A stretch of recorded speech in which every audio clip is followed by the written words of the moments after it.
And then he said, well, the clown can stay, but the Ferengi in the gorilla suit has to go. Yeah, I don't get it either. Anyway, welcome everyone to the Fake Nerd Podcast. This is episode 285. That was so stupid.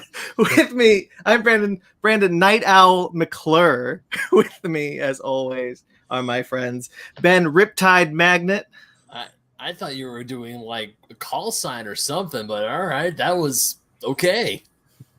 Ryan Midnight Iliopolis. Woo! I got a tango on my 10-4 bounty, grasshopper. And Sparks Solstice Witty. I am not in the right space for this right now.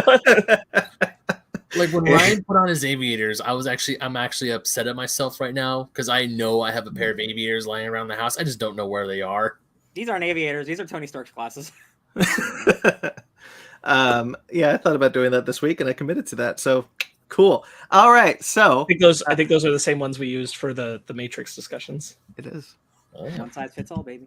As you probably figured, not from my intro, but from our call signs, we are doing Top Gun Maverick, the review of Top Gun Maverick today. But we have a long ways to get there, such as, guys, our anniversary is coming up.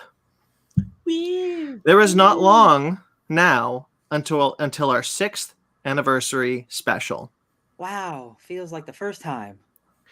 I've been forgetting to do this, but I'm going to make a post about it this week. Guys, if you have any questions for us for the 6th anniversary, please send them on over, fakenerdguys@gmail.com, all our social medias, Fake Nerd Podcast, everywhere you can find us. Greatly appreciate hearing from you guys. We want to get some questions in. So there's that. What happened, Sparks? You look concerned. Nothing. I touched something and all of a sudden like the color on my screen changed. So I was just trying to figure out what I did. That's just me giving you different vibes. Okay, what I touch. Yeah, that was weird. Sorry. I fixed it. So yes, of course, please, guys, our 6th anniversary is coming.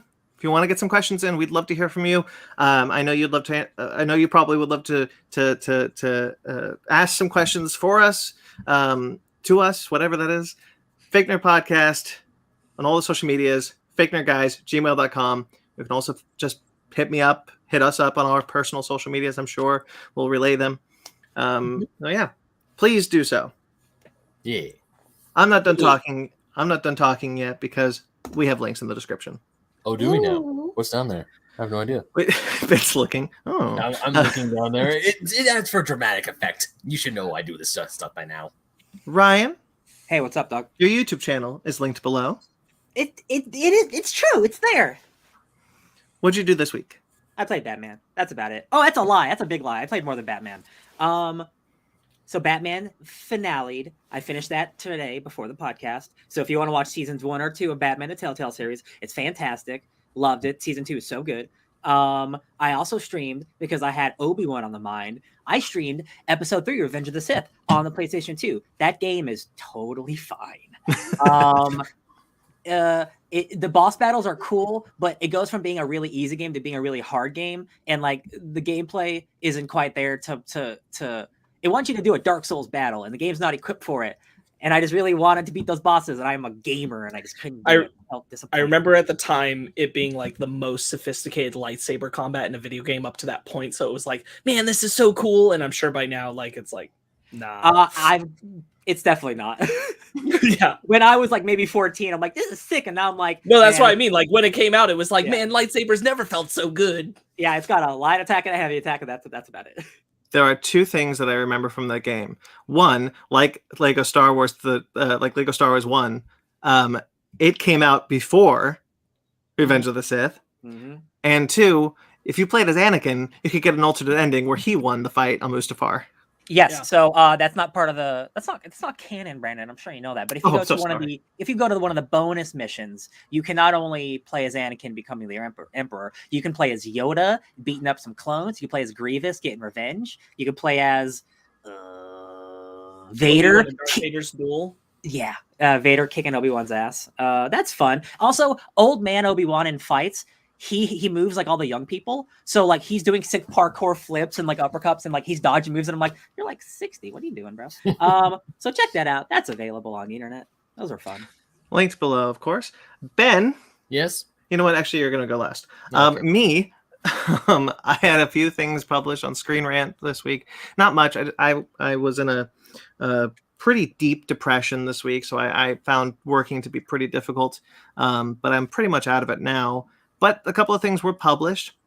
Boy, howdy, if I can remember which. But yes, I remember one. One that I'm actually really happy about was a list of what Reddit felt were the perfect superhero castings, like one that like really like nailed it.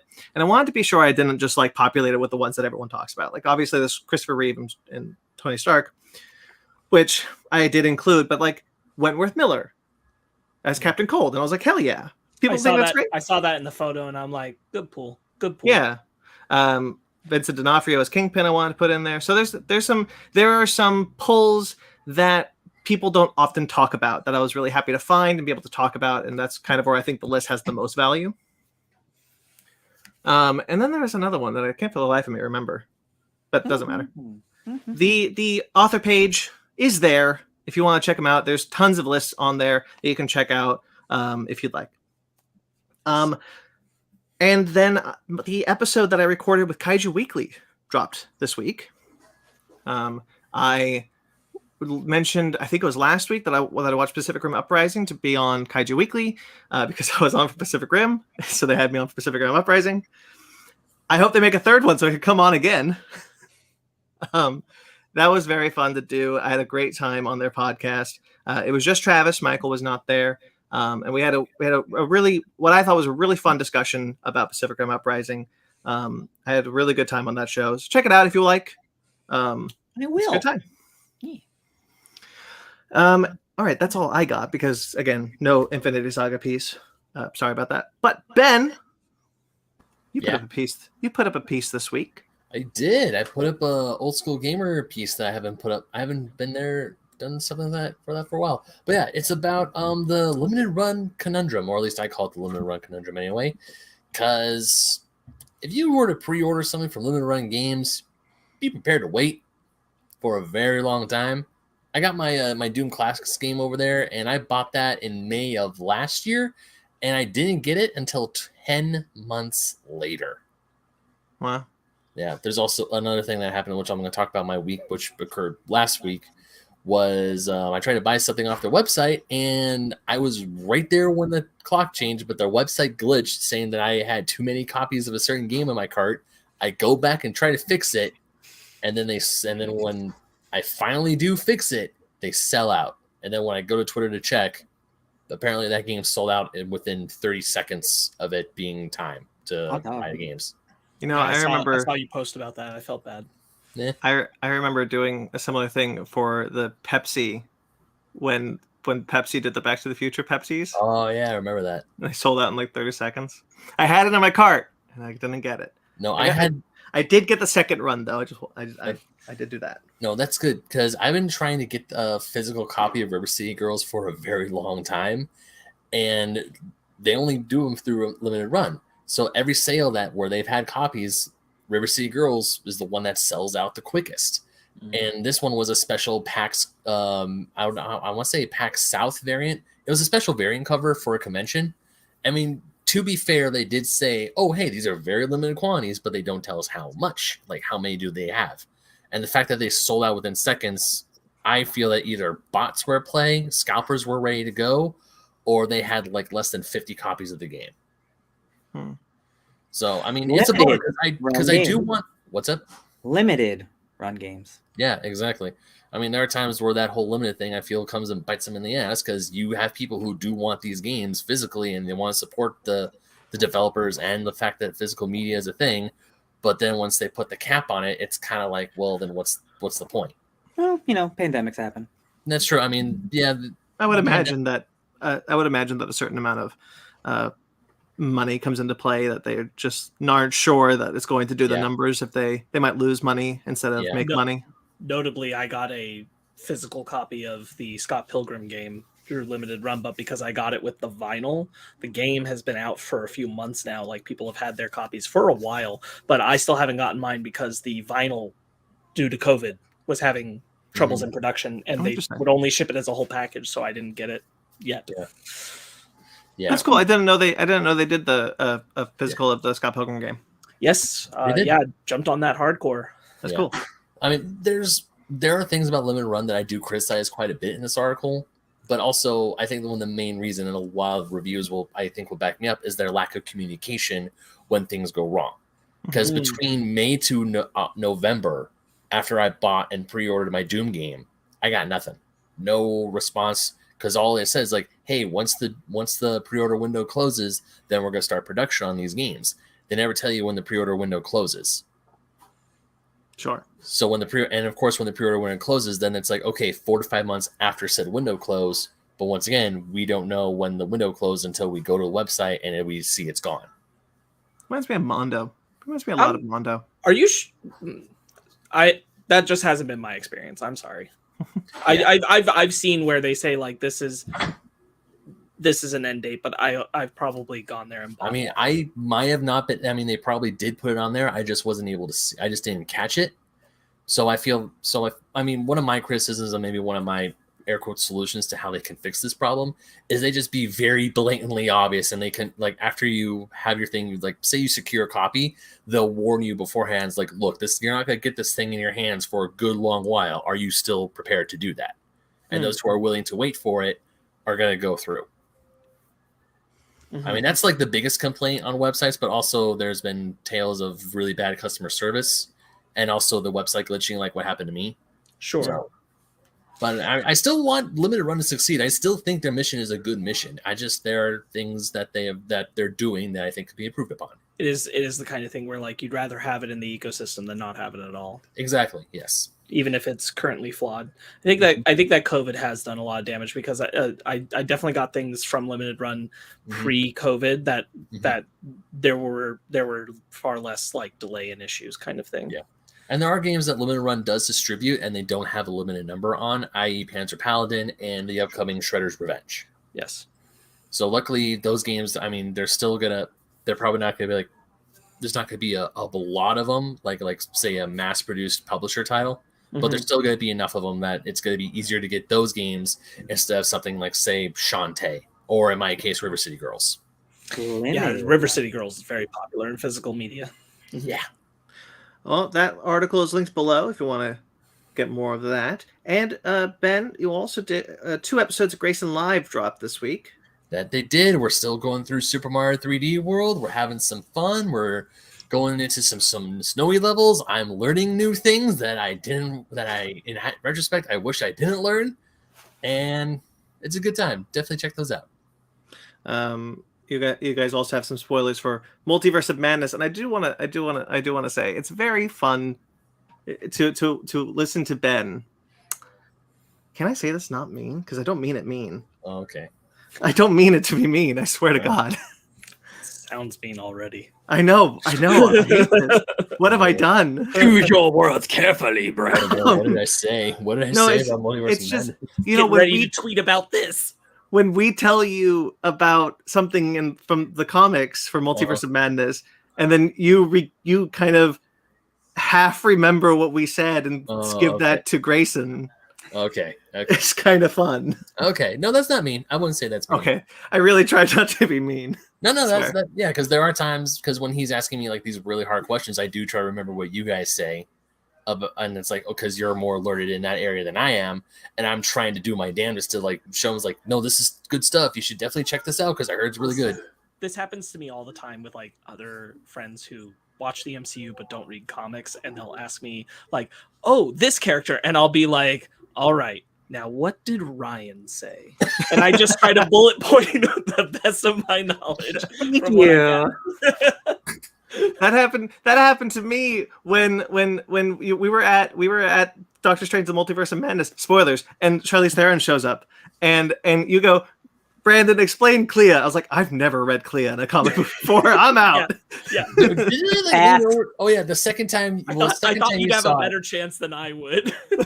Yeah, like second time you saw it, first time I saw it, didn't I lean over to you and go, "Who's that? Who's Charlize Theron?" And you go, "It's Clea." Cool. Who's Clea? I knew who she was supposed to be, but only in like the sense of I knew her relationship was Strange, and I knew that she was the current Sorcerer Supreme, and that was it. Yes, me too.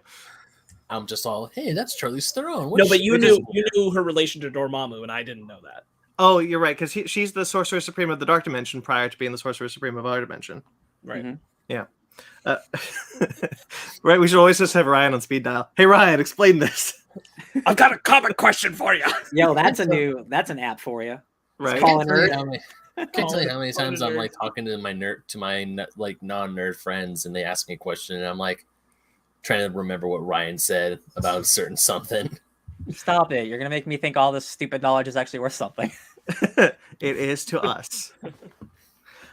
Okay, that's all the links below, though, so check them out. There's a lot of cool stuff in there. We work really hard to do some cool stuff for you guys. There's nothing from the network this week. That will be a lot incoming, so stay tuned. Yep. All right, who wants to go first of the week? I will. Oh, never mind. It's Ben. Rochambeau? Fight. No, you go for it. Okay, Go yeah. for it, Riptide. All right, thanks, Solstice. Riptide's got the ball. I wish Top Gun with subtitles. That was really fun. Whatchamacallit? Yeah, so I didn't do a lot. Pretty much the only main thing I did media-wise was play Elden Ring way too late last night. As a really close friend of mine, she just got her master's degree this weekend, so I was celebrating her graduation, getting her master's. Congratulations to you, Blondie. Nice. And I also was up way too late writing my article that's in the description. I think I only streamed Elden Ring once, and that was on Monday. But other than that, I was just getting to work. I was just writing or trying to write, because there are times I'm like looking at the screens, like I know what I want to say, but how do I properly say it? And as for media, I rewatched Top Gun because Fanny never seen it. She finally saw it. We saw Top Gun and then went straight to the movie theater to watch Maverick. So I did pretty much the same thing. nice. And yeah, that was my week in media. That was it. Notably, Ben, did you also watch Obi-Wan Kenobi? Oh shit! Yeah, I did do that. Oh, So oh my god! Yeah, I did do that. Yeah, I did Ben, that. I just want you to, without spoilers, just convey some of your feelings about it so far, because you were not able to be part of our Fake Nerds Watch episodes right. for these first two. You're right. So I did. Thank you, Sparks. I was gonna completely forget that I watched Obi-Wan Kenobi. Yes, I did see the first 2 episodes of Obi-Wan, and not spoiling it so far. I cannot wait to see where this goes. I really enjoyed it. I loved who I saw. There's a character. It's not like the character everyone's thinking of, but there's a character who played by an actor who I'm fond of. Mostly the only hint he gives that this person was in the later end of Sons of Anarchy.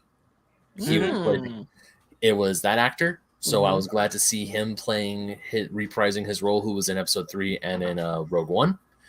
So yeah, you know what I'm talking about now. So seeing him again, and also seeing another certain planet, actually seeing the planet, not for a hot second, made me happy. Maybe it's like, man, and I'm looking forward to it. I was really engaged. What I loved about the 2 episodes is I was engaged with the story that focused on Obi-Wan and the story that didn't focus on Obi-Wan. I actually cared about what was going on, and the only thing I was bummed out about was that I found out that Flea was in the show, but luckily I just knew he was in it. I didn't know what kind of role he was, and that was my cue to get off of Twitter for a few days. Oh, I didn't mind spoiling that one. I definitely spoiled it. Everyone was like, super spoiler, sorry everyone, and it was just Flea. And it was just Flea's name in the end credits. Yeah, I mean, I saw Flea, but also it was just like, I'm just gonna save myself because I don't want to get spoiled for Obi-Wan, so I'm just gonna. That's interesting. That's really interesting to me that was the one that did it, because like I wasn't spoiled, but like because they dropped it so early, because everyone at Celebration saw it and they were like, you know what, you all can get it. That's the only reason I watched it early, because it dropped at 9 o'clock. Yeah, but it wasn't Flea that having watched it, I was like, man, if I had seen butter.It, and like if someone had told me that, I would have been really upset, because that was a good surprise. Good surprise. Yeah, very good surprise. So I really enjoyed these episodes. I was bummed I wasn't able to be on the Fake Nerds Watch, but I am so ready for more Obi-Wan.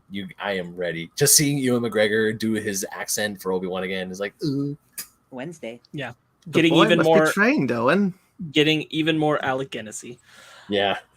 Like you trained his father, and since I was in the safety of my home, I went emotional damage. I will pick up from you, Ben. I watched Obi-Wan Kenobi, so did Ryan, so did Brandon. I'm not going to talk about it. Probably they won't either, because we did a Fake Nerds Watch episode, and that'll be out soon, so you can hear our thoughts about it there. It's true. I went and saw Everything Everywhere All at Once again, because it's incredible, and I loved it. Is that the sequel? Everything Everywhere All at Once again. Yeah. No, yeah, come on. Yeah, I took the people I'm living with to go see it. Well, I went with them, and we had a great time. They really enjoyed it. That is high contender for movie of the year for me. I watched the latest episode of Star Trek: Strange New Worlds.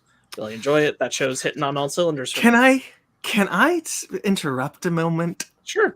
And say that when we did our Fake Nerds Watch, you said they're like the Gorn in that way. And I'm like, I'll be honest, it really threw me off that you knew the Gorn now. And I've been thinking about that ever since we did the Fake Nerds Watch. And I do not kid you. There is not a moment since we've done that I have not thought about, like, Sparks just said the Gorn. He's a convert now. And just like, it makes me so happy. My trek into Trek. Put out a good show. My proper trek into Trek has clearly begun. Yeah, I'm very happy with the show. It's really good. You should believe all the hype. I love it. It just cemented, because of episode 4, it is now my favorite Star Trek show on the air right now. That's a great episode. Yeah, really great episode. Yeah, really impressed. I watched one episode, just one, of Prehistoric Planet. And I didn't watch more, not because I didn't like it or anything. There were other things going on. I did enjoy it. I think it's actually very cool. This is the faux nature documentary about dinosaurs. That's done very well, and I'm really enjoying it. And there's it's jarring only because the CGI budget can't be fantastic all the time, and I understand. But there are some shots that are so good that I'm like, this feels real. And then there are shots where I'm like, oh no, it's not. And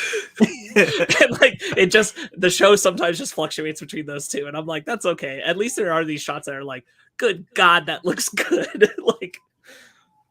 I'm very impressed. I am still watching The Bad Batch. I'm inching my way through that, just like I'm inching my way through Craig of the Creek. Both of those things are still on my docket. I very much enjoy The Bad Batch. Probably going to ramp it up now. Because I'm over halfway through the season. How many episodes? 16. 16, thank you. I was going to say 12 and I knew it was wrong. Yeah, 16. Highly recommend. Obviously. Go check it out. I rewatched Thor because I'm starting to get ready for Thor Love and Thunder, and I had the moment, and I'm like, and I don't just mean I threw it on in the background. I rewatched Thor. I had a good time. I'm glad I did it. I was like, oh, it's nice to remember where Thor and Jane started. Yeah. My summer of anime continues. I'm still watching Hunter x Hunter. I've consumed probably somewhere around 18 episodes this week of Hunter x Hunter. Good show. From the creator of Yu Yu Hakusho, so I'm enjoying it. Ooh, nice. I love that show. And I finished Odd Taxi, which I talked about last week, which is the very Tarantino-esque storytelling, but with animal creatures. And that show has a twist at the end. And the clues are well paced into the show that Michael and I both figured it out pretty well before. But we weren't confident that's what it was going to be, but we had a clue. We had a thought that that's what it was going to end up being. And it's well executed. I didn't feel bad figuring it out. The clues are there for you to kind of lead in that direction. That show's really great. Really, really great. I personally really loved it. I understand I don't think the storytelling of it is for everyone, but it really worked for me. Mm-hmm. Highly recommend 13 episode series. Really enjoyed it. Cool. Nice vibe. And then I watched Top Gun, the original, for the first time because I'd never seen it. Hey, we've all watched Top Gun this week, right? Mm-hmm. Yes. Yeah. Brandon, can you play our main topic theme just real quick and do a mini review? Can we do a mini review of Top Gun real quick? Just real quick. Wait, of the first Top Gun? Yeah, real quick. Okay, Mini okay.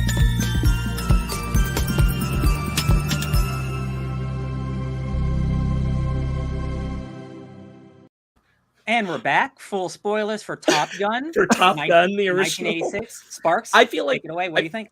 I feel like we'll definitely be referencing this back in our Maverick discussion, but I will give you my quick summation here that I wrote up, which is a perfect encapsulation of the time it was made, with eternal sunsets and hyper-fetishized masculinity surrounding a visual style that felt jets on screen were inherently cool enough that many shots didn't need more thought put into them. Overall, it's fine. A cultural touchstone that by today's standards has a script I can only regard as satirical parody, yet it's somehow completely sincere. Fascinating. I was not crazy about Top Gun, guys. I'll be honest. I think it's okay at best. I really think Tom Cruise's character is gross. But that's by 2022 standards. It's obviously 1986 in that film, and I recognize that. Still gross, dude. He's kind of the worst, but he's also the coolest, and that's why he succeeds at everything. Straight up walks into a lady's room to hit on Charlie. Outside of the final dogfight, so many of the jet shots are so poorly edited together that I can't keep track of what's going on except for the narration that's trying to tell me what's happening. Sure. And that was like, okay. I get it. I understand why it's the touchstone it is. It's nice to know that I don't get how the most famous line from Top Gun is, I feel the need for speed, but not. It's not. That's not from Top Gun. I feel the need for speed. No, that's from his Isn't that from his driving movie? Isn't that? No, that's in Top Gun. Oh, does it? Okay, my bad. Okay. Yeah, they say it in Top Gun. Like everybody regards that as like the most famous quote from Top Gun. I posit that the most famous quote from Top Gun is, "That's classified. If I tell you, I'll have to kill you," because that's from Top Gun, and I didn't know that till I watched this movie. And I hear that all the time. That's a good point. That's a good point. When I was leaving the theater for one of the movies I'll talk about, a pre-screening of Top Gun Maverick had just gotten out, and the people were going, I feel the need for speed. And I'm like, really? Yeah. See, I forgot that was like, I guess, that's at the beginning of the movie. Yeah. Like I forgot that, like, yeah, it's not as iconic, I guess. I would feel like the line would be "Talk to me, Goose," but that's what I think. That only happens at the end. So I kind of understand why that doesn't get like iconic status, but yes, that is one of the ones. They only say I feel the need for speed once. Mm-hmm. I mean, all of this is weird. I talked to a friend of mine today whose like family is in the Navy, and she recently rewatched Top Gun this week, and she was saying that she was super pissed about the dog tag moment because A, you're not supposed to take both, and B, that he throws them into the ocean rather than give them to the wife or the son. She was like, that's two super big no-nos as far as like Navy protocol. I'm like, I get that. Sure. I do think our culture doesn't know that you're not supposed to take both, which is because it happens in all. Because it happens all the time. I think it like particularly stood out to her because it was Navy stuff, and she's like, that's a no, and I know it. But but like throwing the dog tags, I even was just like, shouldn't she give that to Meg Ryan? Yeah, I didn't think about that. He lost his best friend. I thought it was sad. Yeah, I get it. It wasn't until I think I saw like the first hour of Saving Private Ryan that I realized what the dog tags were actually for. Mm-hmm. You know that scene where they're coming in and they're dropping the dog tags in like the helmet, or even there's a few Vietnam memorials where it's the dog tags of all the soldiers who fell in Vietnam. They're hanging. It's like that's for identification in case someone doesn't come back home. Mm-hmm. Or if like you're so scarred, they still know it's you. Just to keep on this review of Top Gun, though, if you don't mind, Sparks, may I take it? I see. I don't need to like beat it down or anything. I was just like, it's all right. I also really liked. I also rewatched it. I haven't seen it maybe about 15 years, maybe even more. So I decided to rewatch it for the new one. I actually really liked it. I think it's a really good time. I had a fun time with it. But I do agree with the dogfight, what you said, because if I believe I remember reading that the movie was kind of saved in the edit. So it's really choppy in its editing because it's trying to create a narrative out of what essentially there was none. Yeah. And I'm not sure how true that is, but that's what I read. For sure. But yeah, I honestly don't have much more to say than I honestly really dug it. It's a fun movie. I grew up loving the film. I watched it so much as a kid. I mean, I only watched it for the for the jet scenes, for the dog fights, and for Top Gun and everything. And now watching it again as an adult, actually reading the subtitles, hearing what they're saying, what the lines are, there are parts of the movie where I do agree. There are parts where it's gross, where Pete Mitchell is kind of a dick. But then there are times it's like he's fighting against the ghost of his dad, who people say that he went down to Vietnam and because he messed up.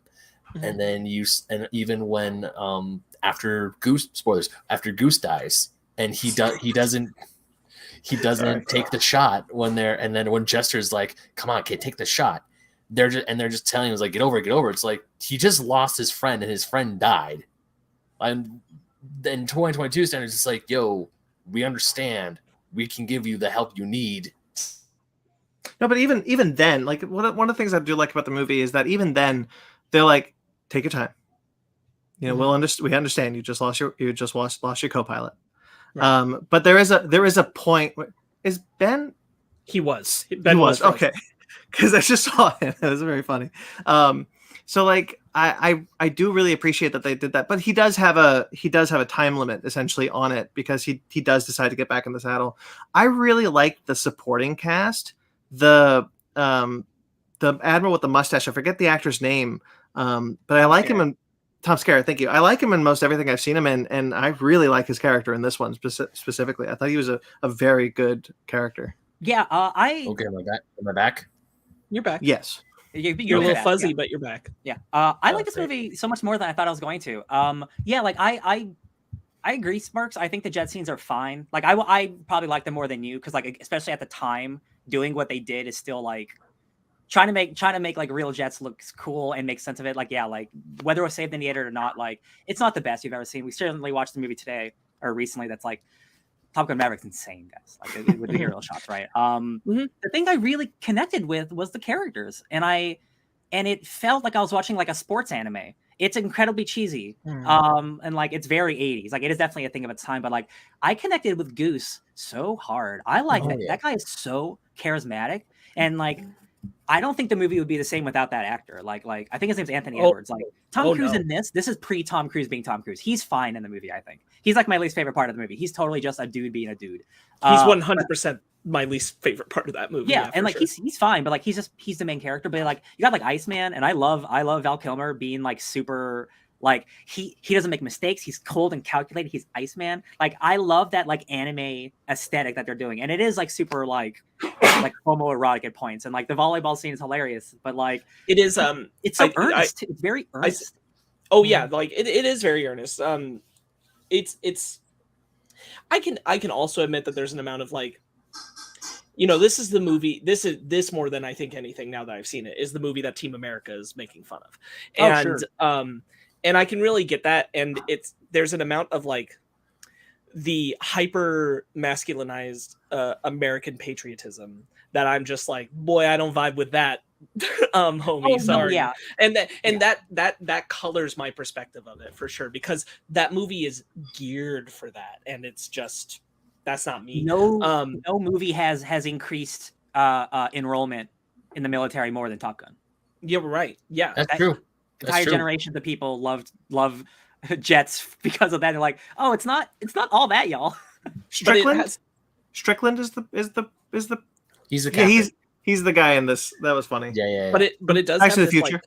Like, why I said like the hyper fetishized masculinity is because like it's both masculinity that like by the idea of the zeitgeist at the time would appeal to females, but it's also appealing to males in the sense of like, this is the man that you want to be, this is the man's man, but it does color it with like almost loving that man as a man, in a way that it won't be direct about. That's definitely there. I will say one thing that I do wish, non-spoilers for Top Gun Maverick, I wish there was a little more homoeroticism, if I'm being honest. Sure. It was very much like, oh, it's not leaning into any of that. And I'm like, oh, I kind of wish it did a little bit more. I do too. It's okay though. It's no big deal. Okay. All right. Review over. Back to our regular discussion of what we're doing.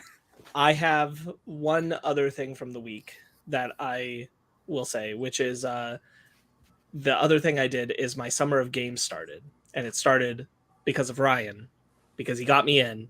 And I'm sure we're going to tag team this discussion, Ryan. The Multiversus Alpha. Yeah, that's what took up a lot of my week, too. Took up a lot of my time. Happily took up my time. Guys, This is going to be fun. This is a treat. You guys don't even know yet. I'm so excited. This is a blast. They got voice actors back in. Every voice actor who's back in has at least touched these characters once, if not the only person who's touched them. Like Macy Williams is back playing Arya Stark. You got Matthew Lillard in as Shaggy, Kevin Conroy in as Batman. Like, and they're having a great time. They are not just like throwaways, like they say something at the beginning. They're having dialogue through the fights, and they're having dialogue that interacts with each other. Like we have Garnet from Steven Universe giving Superman crap. Like it is here. It is all here. Bugs is crazy. Bugs just gives everybody shit. The thing that is the most, I think, impressive about the game, besides the gameplay being great, like the game has got to be good, right? But like the presentation and every character basically knows the history of every other character. So when Bugs Bunny kills Arya Stark, he says, "Yeah, remember the North now?"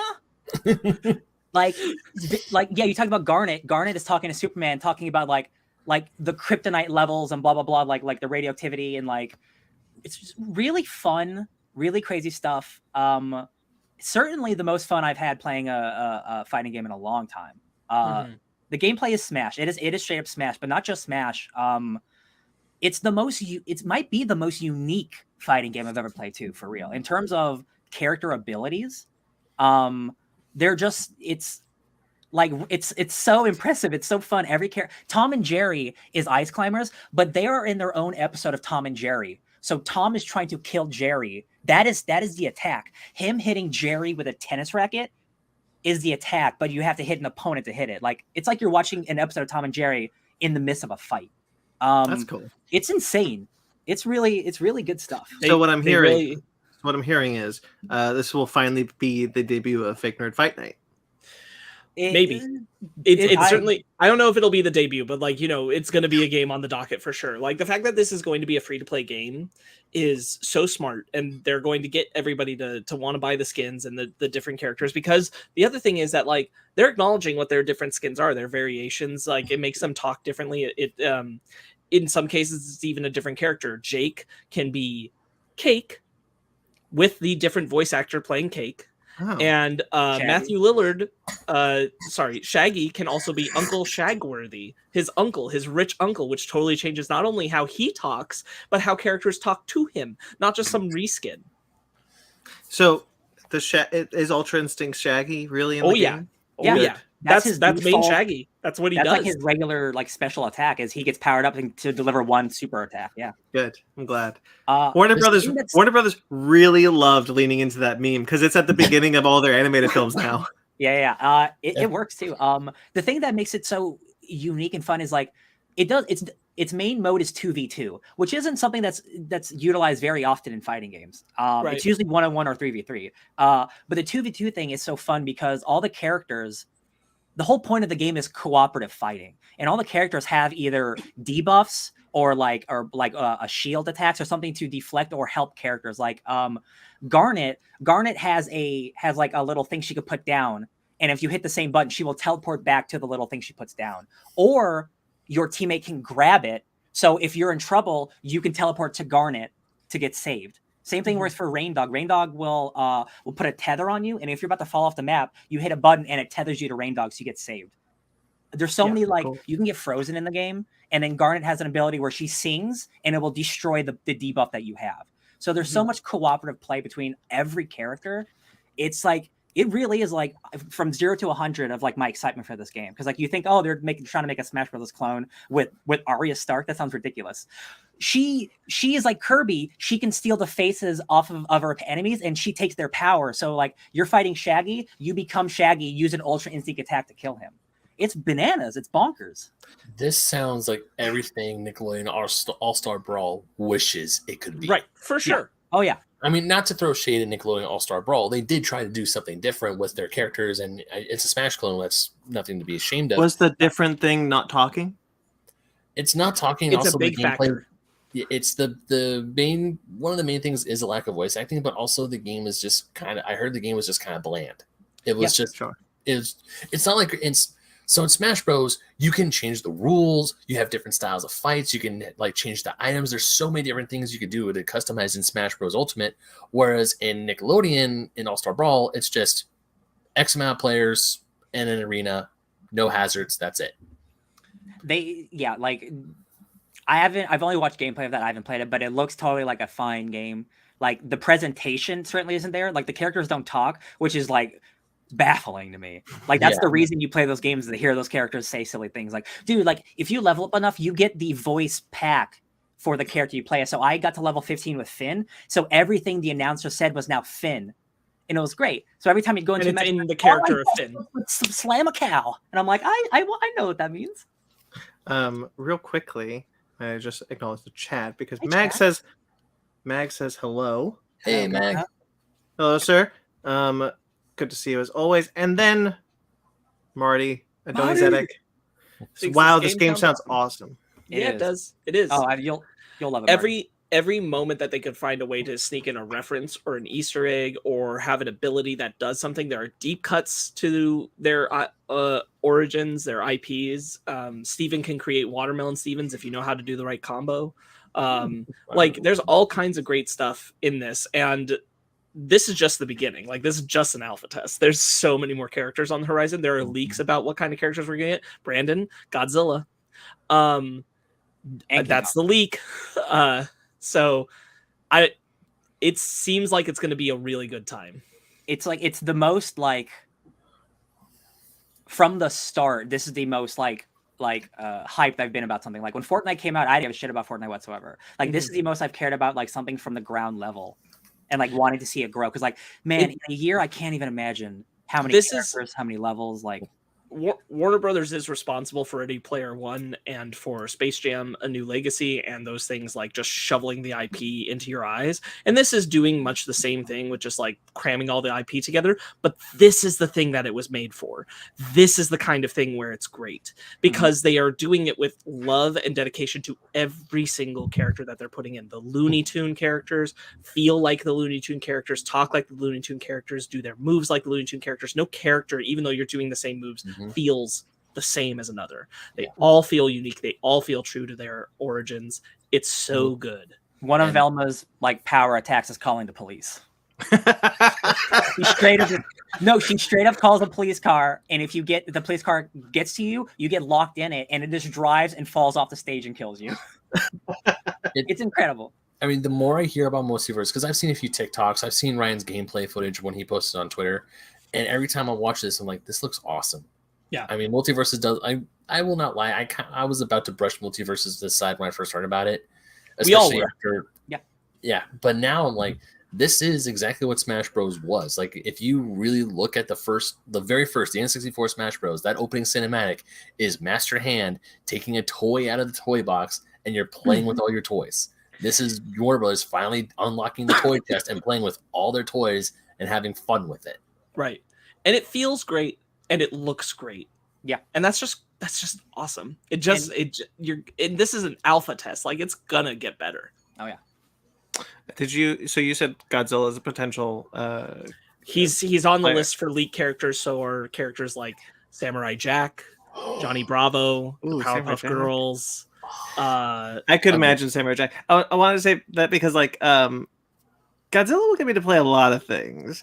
Fall Guys recently had a like we're doing a Ghidorah skin, and I'm like, ooh, interesting. Yeah, man, Godzilla gets that money. Godzilla could be like a Bowser type of character too. But when I looked at, I was like, then I have to play Fall Guys again, and I don't know if I want to do that right now. But we didn't talk about it in the news a couple weeks ago. Knockout City's getting Among Us. Oh right, I haven't looked into it a lot. Season 6 of Knockout City is going to include Among Us. Yeah, every other battle royale game has it, so I guess you got to join it. I wonder how that's going to work. I think they already did it, but no, who knows? Speaking of games like Multiverses and Fortnite, I saw I don't know if it's our news or not, but I saw the announcement that Pac-Man skins are coming to Fortnite, and you know what your boy is spending some V-Bucks on come June 2nd. Now, is it? Can you be the is it like Pac-Man inspired, or can you be Pac-Man? I don't know. They haven't said. They just said Pac-Man cross Fortnite June 2nd. More will be announced. So I'm like, oh, I got some V-Bucks saved. I'm gonna be dropping those V-Bucks. Waka waka. Ben, it's not in our news. Waka waka. That's fine. Anyway. But you talked about it here. Anyway, guys, you got time to look forward to Multiverses. If you would like to, go to the website, sign up for the beta. The Yeah, beta's there's still coming. an open beta next month. Yeah. All right. We'll all play together. You make it sound very interesting, so I do want to check it out. You know how low on it we were. Yeah. We have changed. It has changed us. We were playing until the servers were shut off, trying to eke out one more level to get the thing that like says, "Hey, you played the alpha. You made it high enough level on the alpha," and we didn't. We unfortunately didn't make it. That's fine. No, but it was still just a great time. Oh yeah. Yeah, Marty, Ryan? do it. I'd love to play with you. Ryan, do you want to go next? Sparks done. I am. I wanted that Multiverses was me handing it off to Ryan because I knew we were going to tag team that. Beautiful. So that was a lot of my week playing Multiverses as well.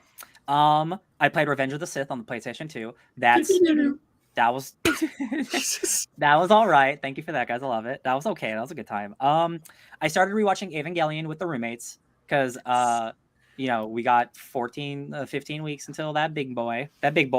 So that's been good. I got an Ava tattoo. You know how I feel about Ava. It's okay, I guess. Watched Top Gun. Man, I did. I finished watching season 2 of Ash vs. Evil Dead. I really liked the finale a lot. I thought it was pretty good. And then I watched the first episode of season 3. I thought it was pretty good. And I like it a lot. I'm probably going to take a break from it because I've started other things and other things are approaching. And I don't want to get bogged down by just another show if I can do a clean, hard break at season 3, basically. But good stuff. Ash, spoilers for season 3, Ash has an illegitimate daughter that he didn't know about. She's spunky. Could you believe it? Batman, the Telltale series, finished that. That's great. I watched the entire first season of Adventure Time. Yeah. Hell yeah. Because I'm main Jake in Multiverses, Finn. and he says a lot of dumb shit, and I'm like, I only know what half of this means. You main Finn. Did I say Jake? You said Jake. You main Finn. I main Finn, and Jake is my number 7 or whatever. Hey guys, Adventure Time's really great. Like I watched the first 3 seasons of that show when it was coming out, and then I stopped for whatever reason, and then they made 7 more seasons of that show. So instead of just starting randomly, not remembering any of the previous stuff, like I forgot that Marceline starts as a bad guy and she steals the house. Like I forgot all that shit. And then like season 2, like they start to be friends because I watched episode 1 of season 2 right before the podcast. And they're jamming. She's talking about how her dad steals fries. Yeah, the most Daddy. wholesome show maybe ever made. Like just so imaginative. Every episode is like a treat. Every episode could be someone's favorite episode, and I believe them. There's not a bad episode that I've seen so far. The thing that struck me interesting, no kid show says the word murder and killing. Most kid shows are like, you must be destroyed or I will annihilate you. They're just like, oh my God, I have to kill this guy. And I'm like, man, kid shows just don't do that. And like, what I forgot is like Adventure Time just leans into how like adult things can be without like dumbing it down for kids, but not also like treating it like it's like Daredevil. You know what I mean? It's like, hey, people die. You have to fight people sometimes. Sometimes you get hurt. And like, that's just life. And I'm like, thank you for telling me, talking tree man. Or, it doesn't talk down. It doesn't talk down to kids. Not at all. Like it's just very like Finch is like, man, I'm just really depressed. And it was like, man, like again, this is 10 years ago, and like now that's the standard. Like luckily the Cartoon Network is a boom of that now. It goes to some places. Oh, I'm sure I'll get there tomorrow because those episodes are 10 minutes long. So I finished the whole season in like one day, and I'm like, wow, those are so short. I am so excited for you to be on this journey. Yes, I'm excited to get back on it. I've been wanting to do it, and then this Multiverses gave me an excuse. Because, man, Finn gives the best high fives. Man, I'm just murdering fools within that game. Okay.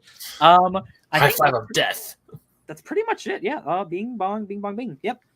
Love it. Multiverses, I was sad that I couldn't play more of it. Because, like, I was like, I'm bored. What do I want to do? Oh, I can't. I even loaded it up to see maybe it's on. It wasn't. Before I start my week, Mag says, I watched 3 movie goals this week: Top Gun Maverick, Bob's Burgers movie, and Willow. I have not seen Bob's Burgers movie yet, and I have not seen Willow yet. It came out this week? Yeah. Bob's Burgers, yeah. Damn. Not Willow, Bob's Burgers. Yeah, no, I got you. Yeah. I'll see it, hopefully see it this week. We'll see. Okay, my turn. Ooh, real quick, sorry. Is Bob's Burgers only in theaters? Yes. Oh, okay. And then most likely it goes to Hulu. Okay, let's see. I read a little bit of the Mighty Thor. I did not read a lot. I went through the Civil War of Asgard because Thor is like, Jane Foster, the Mighty Thor, is like, Odin, you're being a dick, and just starts wailing on him, and they just like fight throughout the cosmos. It's awesome. And then all the while, Malekith is like, I'm gonna commit war on Alfheim. You guys can't stop me. I think it's time to pull a War of the Realms or something. Yeah, no, he's like, time to start the War of the Realms.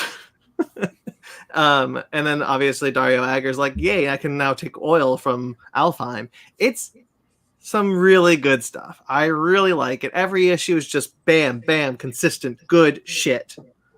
Nice. Obviously, this is all things Ryan knows because he read the whole thing.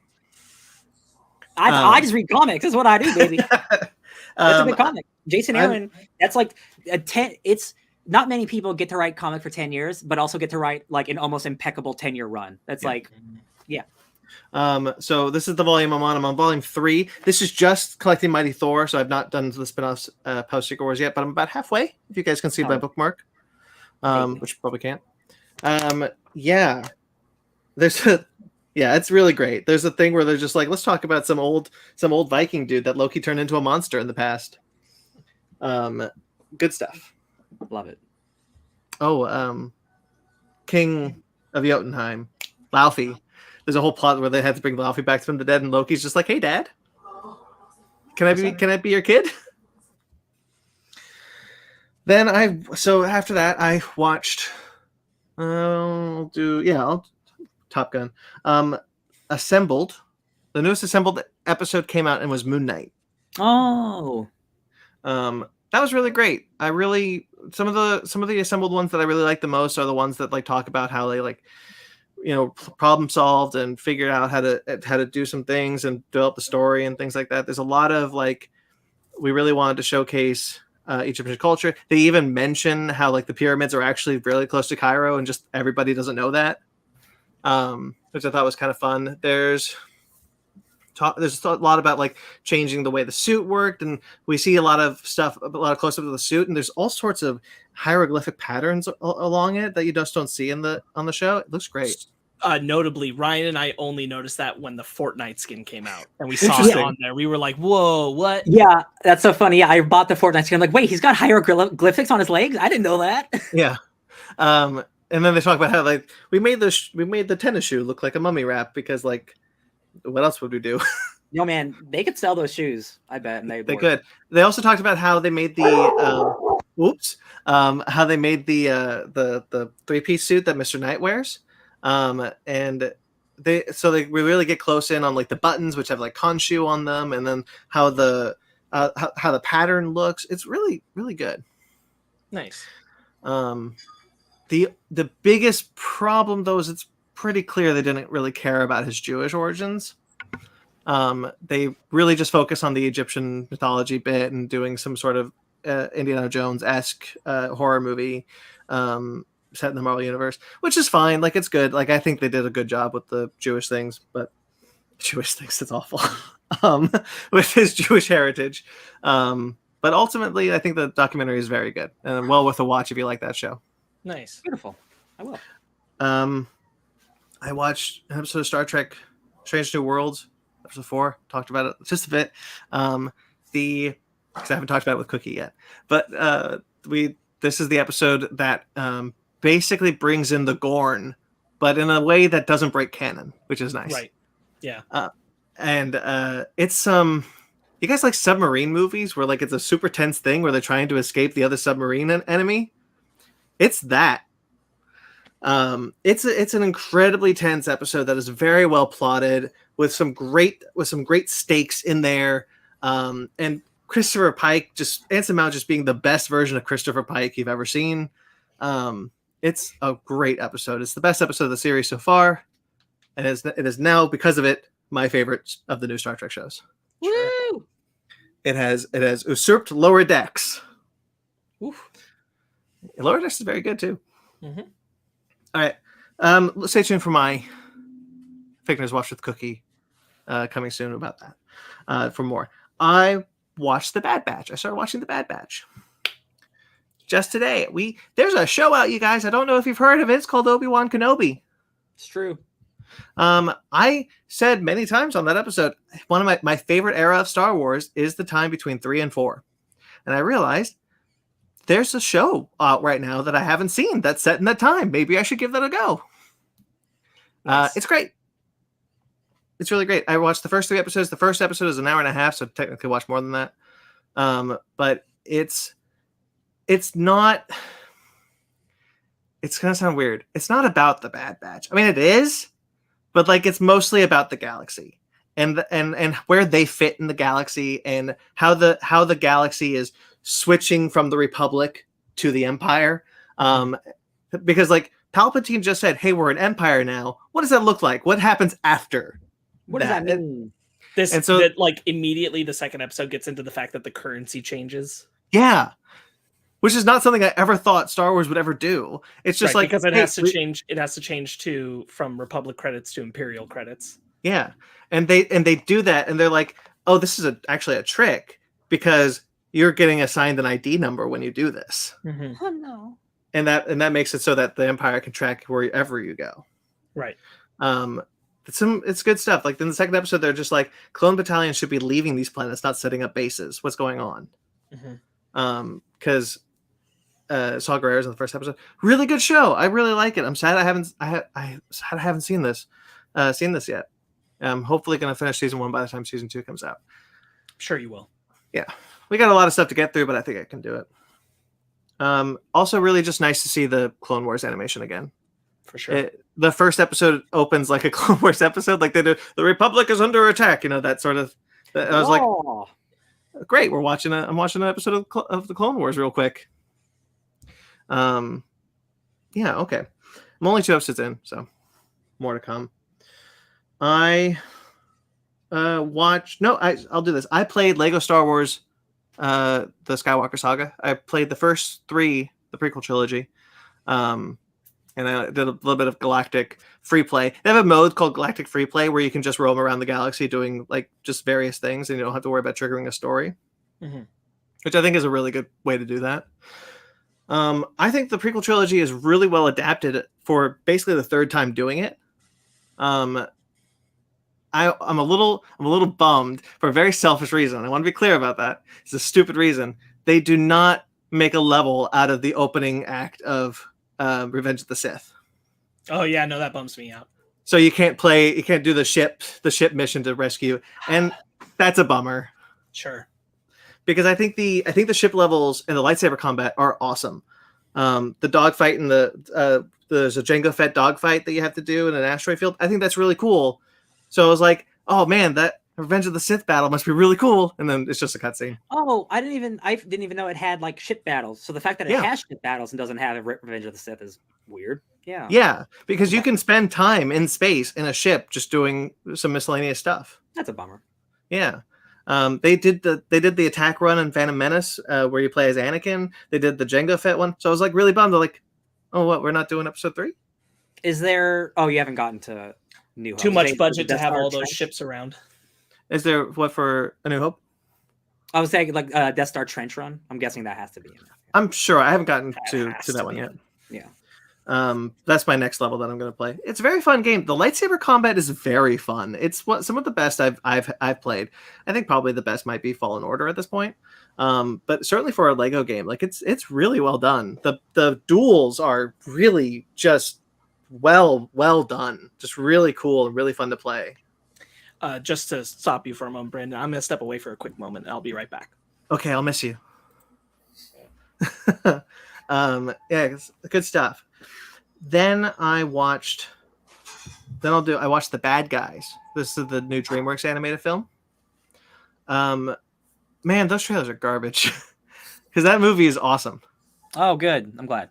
I saw that the Rotten Tomato score was very high for a movie that I thought it looked like. It's like an 80%. I was like, oh, that's interesting. So it did go on my radar because of that. It's very solid. It's a good heist movie. The characters are great and likable and fun to watch, and the dialogue is very smart, very quick.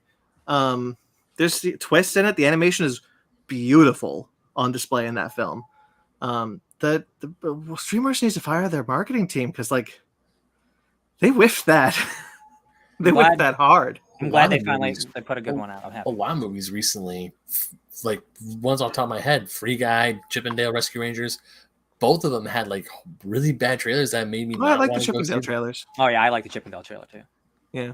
Yeah, I kind of got. Oh, this probably is not gonna get that good, and then here we go with then they turn out to be amazing films. Now, I won't say it's amazing. It is a very good movie. I would even say maybe great. It was a lot of fun. Sam Rockwell. Check out our review last week. Right. Sam Rockwell is awesome. Yeah.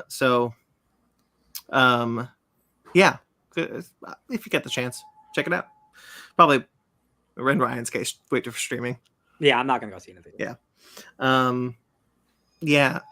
I'm really jazzed about that movie. I was glad too because I thought I was gonna like it, but it's good stuff. All right, then I guess the last thing I have to talk about is I watched the entirety of Prehistoric Planet. Wow. It was a 5-episode event that aired Monday through Friday, and each episode dealt with a different economy. So like it was like forest and desert and ice plains and river and like coasts and fresh water. What? You mean ecosystem? Environment is the same thing as ecosystem, yeah? You said economy. Yeah, you said economy. Did I say economy? Yeah. They got the cash money, those dinosaurs. That's very wrong. I was like, you mean like ecosystem? Like you said economy. I thought I said environment, so that's very funny. Anyway, yes, so I did mean economy. I'm kidding. What's the word? You see, the prehistoric people they switched to imperial credits. They switched to imperial credits, of course. There were a lot of times when I was watching that documentary where I just said, "Wow!" Like it's gorgeous. The CG when it's great, it's great. It is like watching a real animal. And then I highly recommend that you watch like the behind the scenes. They did like a behind the science.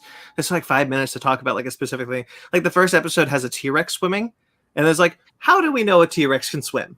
Well, it's because their bones were actually very hollow, and their feet.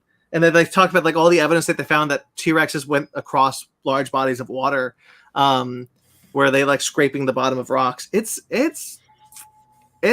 really cool to watch like how they did like here's why we think that they had a lot of things were because of sex according to whoever paleontologist they did. There's a lot of mating, there's a lot of dinosaur sex in this, guys. Oh, good. So if you want dinosaur sex, mating is a big part of nature. it is. There's also some really cool stuff where they're talking about like this T-Rex wants to woo this T-Rex, so it gets up like this and starts like vibrating its throat like it makes like a crocodile noise. Mm-hmm. I'm excited to watch more of it. There's like a Carnotaurus with little baby hands that just flying around. There's a lot of moments where I just kind of was just wow, just blown away by what I was seeing on screen. That's that then. That should be it. Shall we? Thingy? What's it called? Bread and butter? Bread and butter.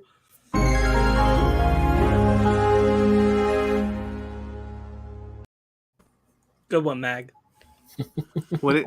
Ben, you're up for the. In the words of George Takei, oh my! I'm assuming it's for the dinosaur sex. Oh yeah, it's definitely for that. There's a T-Rex going. There's a T-Rex moving towards another, and the opening of "Take My Breath Away" starts playing. Oh no! There's one bit where like there's a pteranodon just walking around, and it's just like. And he just like gets behind the other pteranodon. I'm like, oh, we're just doing this.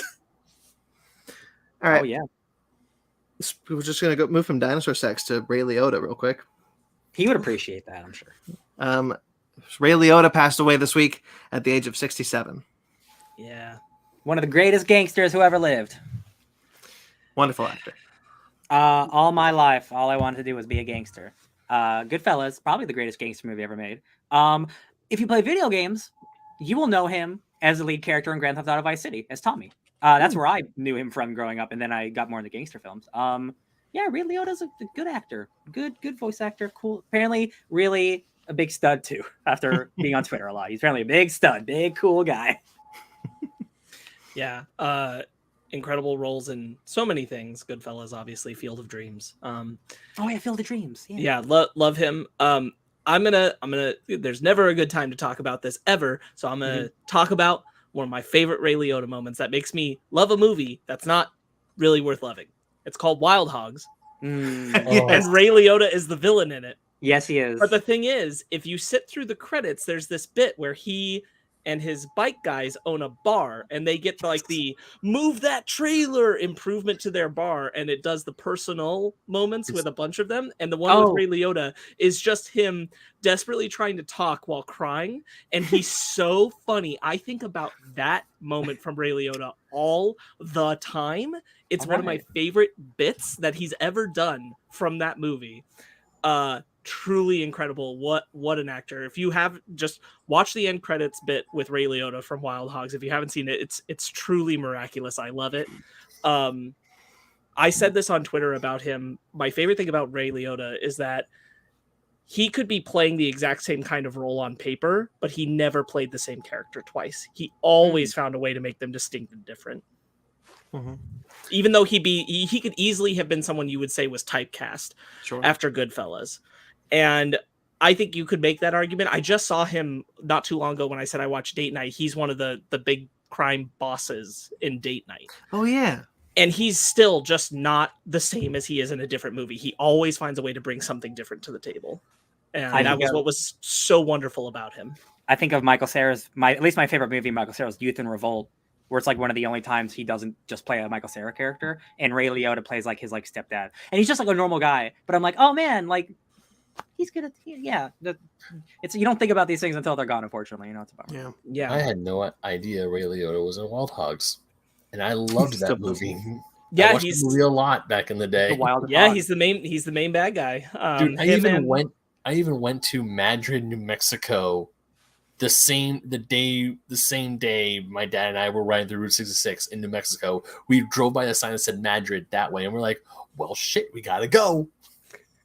Yeah. We drove right past the diner and everything. Him and Kevin Durand, the two main bad guys in that movie. I love them. Kevin Durand, everybody knows him as the Blob from Wolverine Origins. He was the villain in Swamp Thing. He's in a ton of small bit roles where he's a fantastic villain. Really love that guy. They're both fantastic in it. He's this bald-headed weirdo in Wild Hogs. Like, truly, they are the things that I go to that movie for. No, them and William H. Macy. Even the part you were talking about is from the Extreme Makeover House edition when they move it. And he's like, look at the parking lot. That's real leather. It's like, oh my God. Yeah.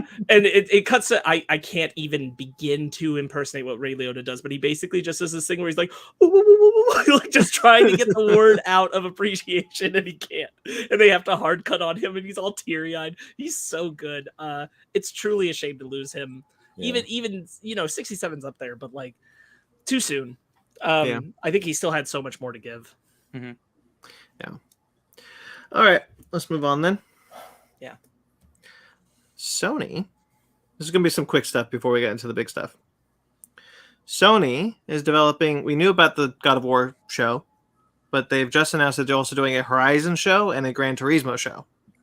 Makes sense. They're trying to enter that market hard and heavy because apparently Last of Us is looking good shape. They're like, oh, we can do more of this. Okay.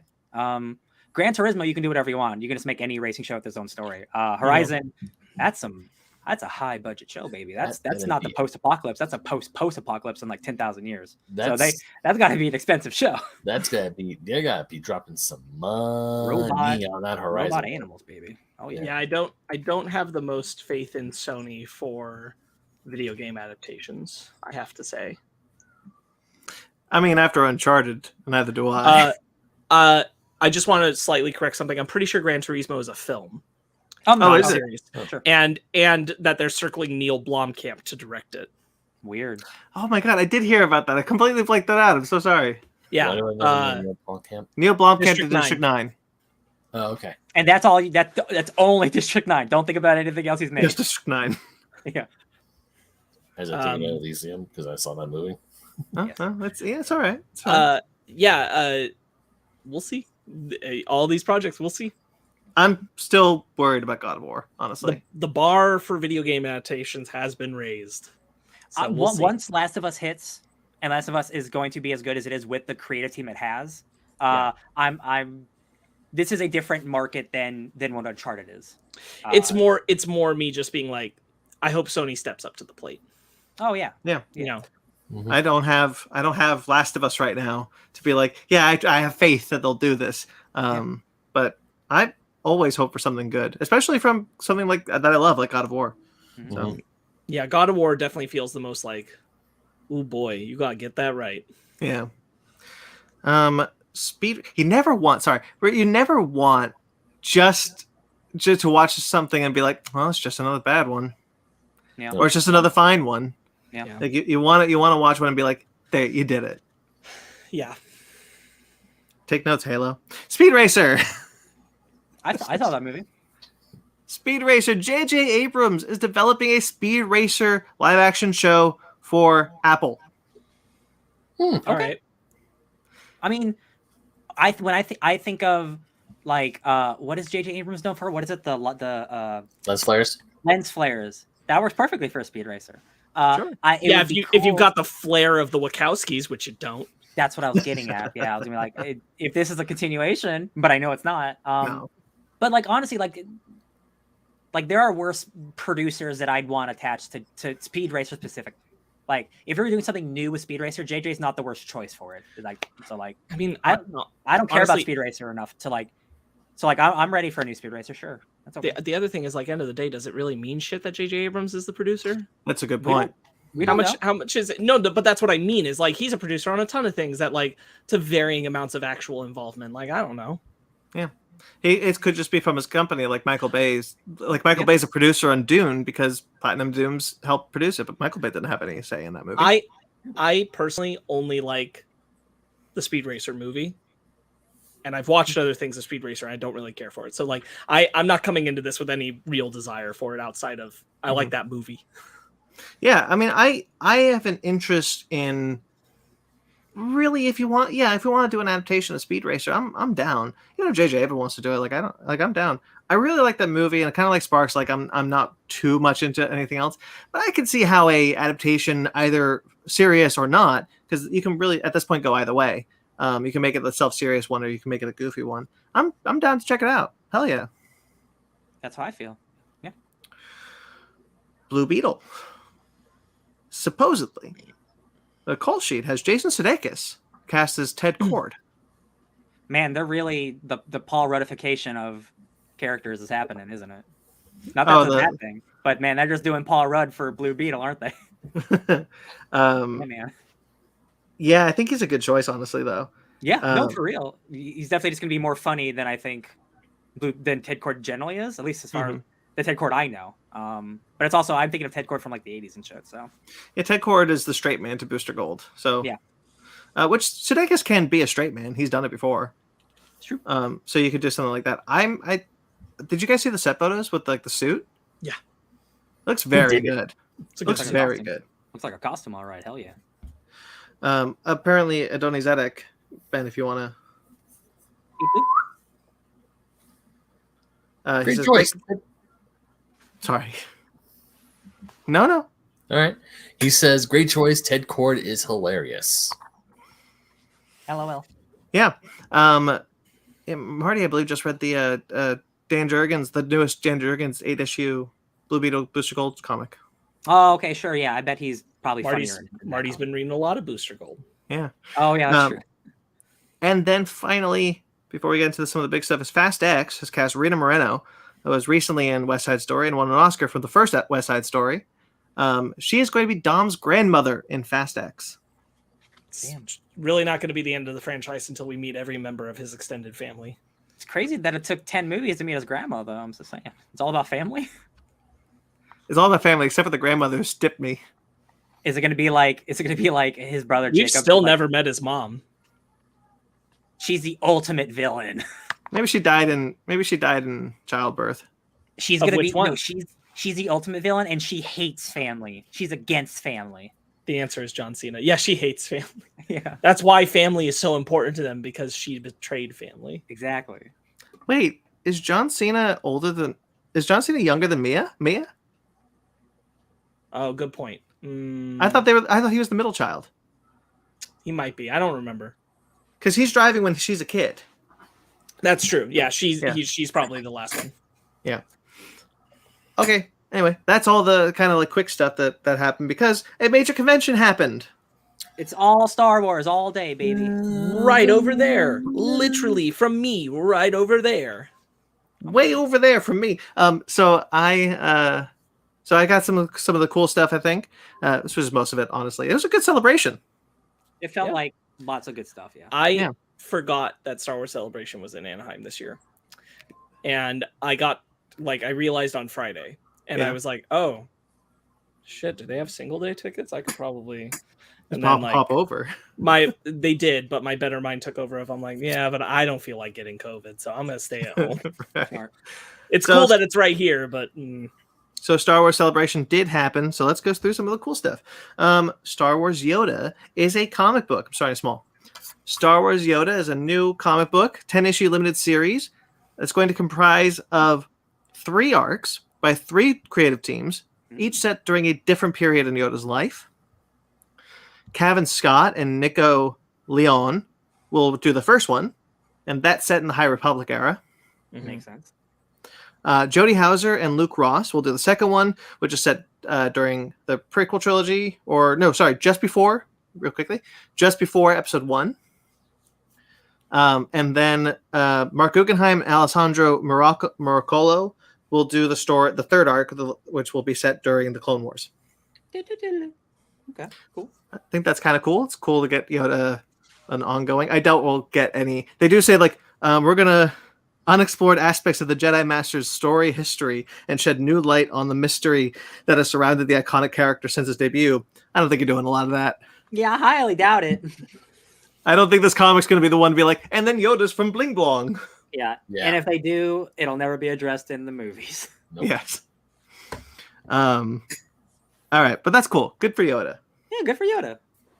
Star Wars The High Republic is going to be relaunched with a new number 1 because The High Republic Phase 2 is happening.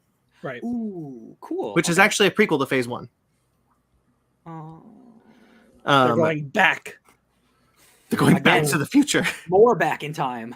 I think the idea is because they want to see how Acolyte wraps up, because you don't want to contradict that yet, so you just go backwards.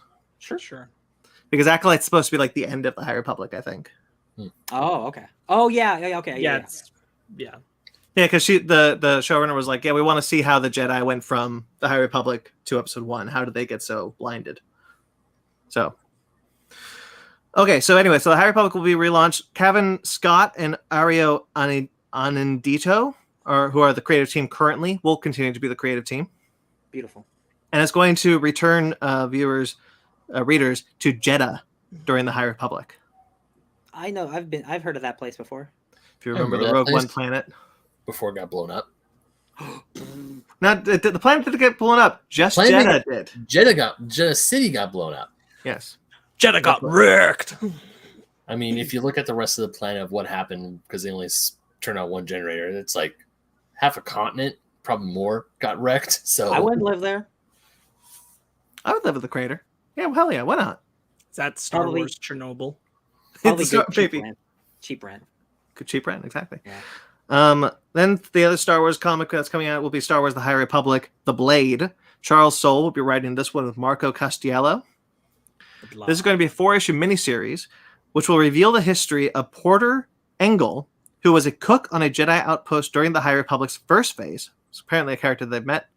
But 150 years earlier, which is when the Phase 2 set, he's known as the Blade of Bardot. Oh, hell yeah. He was the John Wick, and then he retired to be a cook. Hell yeah. Yeah, I think that's kind of cool. I'll read that. That's cool. Okay. Still Star Wars. Star Wars Visions. It's all Star Wars, baby. Star Wars Visions. Do we like Star Wars Visions? I certainly did. I watched 2 episodes. I haven't watched all of it yet still. I also haven't watched all of it, but all I have seen, I was really excited for it. Well, get ready because Volume 2 was officially announced today, coming in 2023. What? Pretty soon. All right, cool. I'm really stoked. I was really hoping we get a volume 2. There will apparently be some continuations from volume 1, so some people will do the next story and whatever short they did in the first. I'm hoping for a Studio Trigger one. And it's going to not just be Japanese animation this time. It'll be animation from around the world. Oh, okay. So it's going to be a celebration of animation. A Star Wars celebration, if you will. Yeah. Ooh. I think that's very cool. Yeah. Speaking of the High Republic, should have put this before. There's a new show coming called Star Wars Young Jedi Adventures. This is going to be set during the High Republic era and follows younglings as they study the ways of the Jedi. This is going to Disney Plus and Disney Junior in the spring of 2023. Okay. Oh, that's a kids show. So it's a kids show. Yeah. And it's during the High Republic, so Anakin can't get near those younglings. Right. Honestly, really cool that they're willing to do these things in the High Republic. Not just books and comics, but like shows. Sure. Star Wars Skeleton Crew is coming from John Watts, the director of Spider-Man Homecoming. John Watts, Christopher Ford, Jon Favreau, and Dave Filoni are producing this. It's going to be coming out next year in 2023. This show is going to be about kid characters that are lost. We'll follow a group of 10-year-old kids from a small planet who get lost and must try to find their way home. Yes. The only actor who's been cast so far is Jude Law, but not as one of the kids. Obviously. Oh, surprising. I mean, he could be. So they said it stars kids, but it's not a kids show. So get ready for that. So it's going to be like probably like a PG-13 like kids horror thing, which sounds fun. Like kind of like maybe like Doctor Strange level. They said they're going for like the Amblin ET kind of vibe. Oh yeah, that makes sense. Yeah, like Poltergeist level. Yeah. Mm-hmm. That'd be fun. Yeah, like kids stranded in space. That seems fun. Yeah, they specifically said it's as much a kids show as Clone Wars was. So this is definitely why John Watts had to bail out on Fantastic Four. Oh sure. He was like Fantastic Four. We saw the Kathleen Kennedy interview where she's like, "You can't just step into Star Wars for a year. You're here for 3, 4, even 5. It's a commitment." Mm-hmm. Did you see what she was talking about the Lando series at Celebration? And she's like, "When he's ready, we'll do it. He's busy, but we're gonna do it. But he's just got to come to us." Good. Bring him and Einrich back. Do it. Yeah. And by him, I mean Donald Glover. Yeah, of course. Not for you guys, but for the audience. Yeah. So that's also going to take place after Return of the Jedi around the same era, Mandalorian and Ahsoka. Yeah. Honestly, anything to like flesh out how we got from one end to the other, I'm happy with. Yeah. Speaking of Mandalorian, there was some news about the Mandalorian season 3. I may or may not have watched the leaked trailer. Yep. Looks pretty cool. Did you want to say something? So the thing about I speculated that they might take Bo-Katan in a more villainous direction, or maybe not villainous, but more zealoty, like super religious way. Yeah, more zealot. Zealot, yeah. She might be responsible for what happened to Mandalore. Oh yeah. Yeah, I think she saw Mandalore going in the way she didn't want it to go. That's why, because she's looking pretty menacing on that throne or whatever. Doesn't she in the trailer? It sounds like she blames Din's cult for what happened to Mandalore. Sure. I have a feeling she's more involved than we think. I'm sure she feels guilty because somehow the Darksaber went from her to Gideon. Yeah. So I think I don't necessarily think that she was like, "Hey, Empire, destroy Mandalore," which is what I think would happen to the Armorers people. But I do think that she probably feels, and it could possibly be her fault, because of whatever duel led to Gideon getting the Darksaber. I think it's a situation over like it's like she didn't cause it, but she didn't. She might have known the Empire was coming and didn't stop it. So those other people could get taken out. That's what I'm feeling. And then she will feel guilty about it later, maybe. But that little fuzzy trailer looked good. I'm excited. But some other things were revealed. Obviously, it's been renewed for season 4. That was not what. Don't worry about it. What happened? Cats, man. It's been renewed for season 4, which I'm sure we all assumed. For season 3, Bryce Dallas Howard is going to direct another episode. Yay! Of course. Give her her own show at this point. And we also know that it's coming in 2003, so next year. 2023. 2023. What year is it? The 3rd season, not the 4th season. The 3rd season is in 2023. But I left the best news for last because, guys, Babu Frick is going to be in season 3. Hey! Love that little guy. Fuck that movie. I love that little guy. Yeah, one of the only good things out of Rise of Skywalker, sure. Hey, Babu Frick! Hey! when he's in the Starfighter with what's her face? Yeah. Good All good right. for the voice actor, good for Moaning Myrtle. Yes, Puppets exactly. everywhere. Yeah. That's outside of what was said in the trailer, which had not really some big reveals, but that's all the news we got from Mandalorian. We'll probably get a trailer a little closer to its release. Oh, and Giancarlo Esposito's definitely back. Yes. They confirmed that as well. Yeah. There's a bit in the trailer where they were like, where we see Carl Weathers come out. And he's in like a palace, like a really nice palace. And I'm like, what happened to your planet, my man? Okay. Star Wars Ahsoka. We like that. We like Ahsoka. I do like Ahsoka. It's been filming for a couple of weeks. They showed a trailer at Star Wars Celebration that they did not release to us. And they've revealed exclusively that Harrison Dula, the captain of the Ghost, rebellious general, has been will at least appear in the show on the Bridge of the Ghost with Ahsoka. That's what we saw in the trailer. We do not know who she's being played by yet. Right.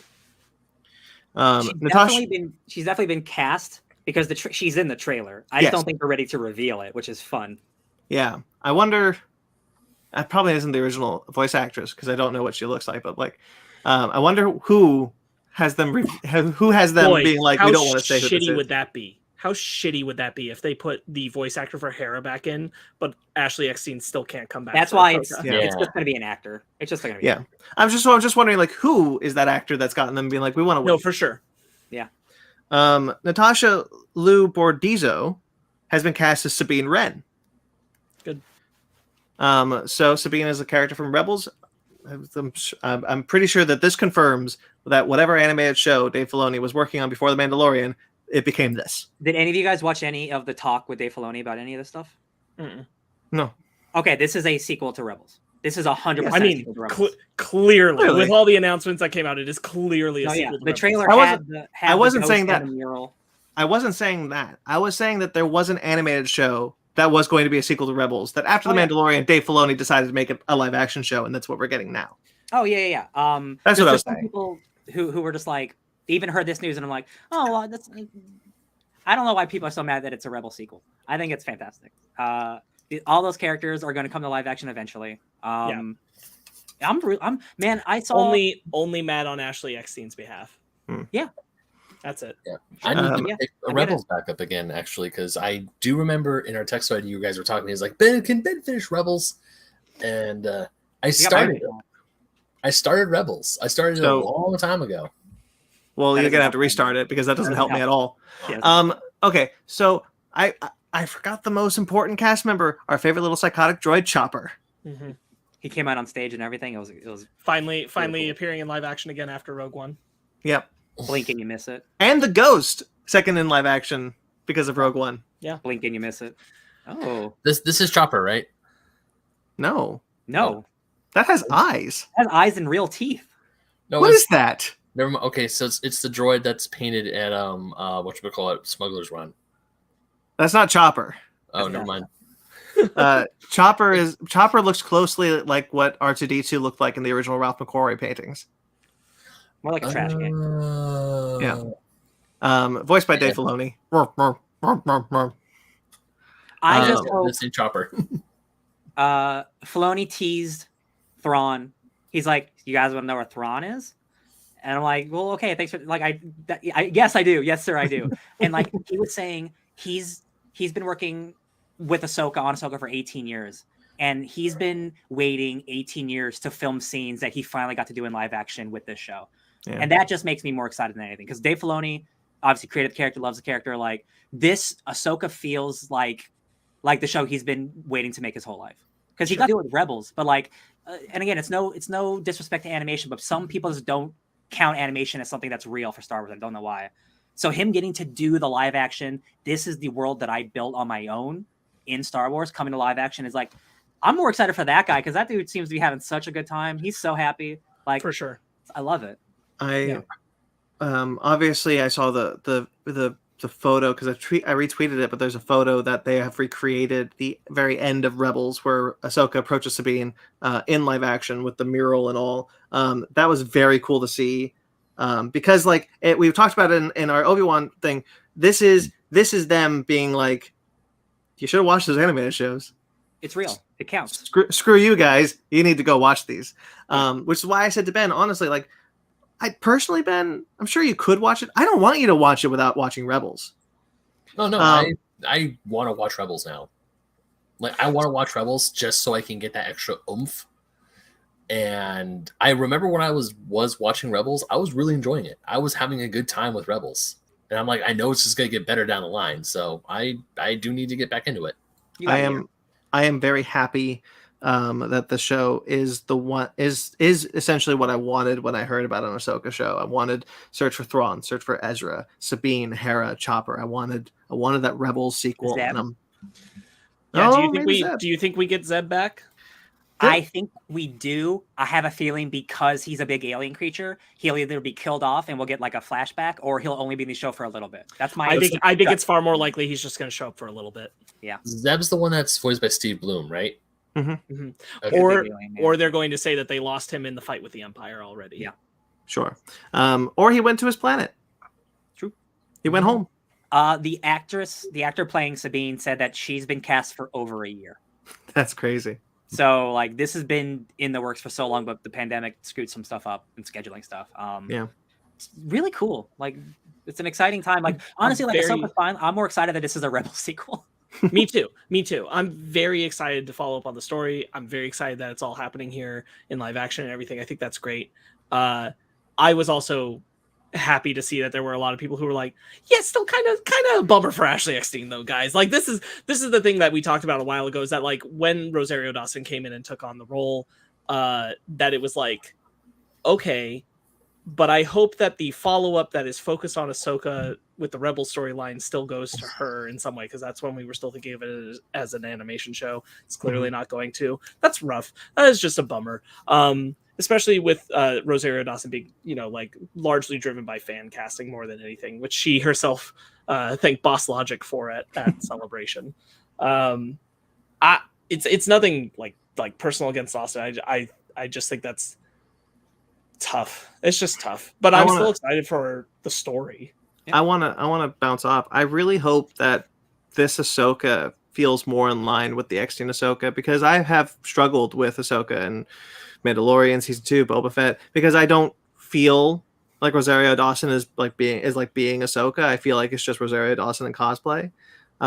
Good cosplay. I don't want that's not supposed to sound like an insult. Sure. But I get you. Like I still see her. I don't see Ahsoka. Yeah, and I want that to be different in this show. And I have a feeling that because Filoni is very involved in this one from the get, like he would be protective enough to make sure that Rosario Dawson feels like Ahsoka. That is another factor of it that does get to me, is that she hasn't felt completely in line with Ahsoka. Yeah. In performance. But it sounds like we might not be hearing the last of Ashley Eckstein after all. Nope.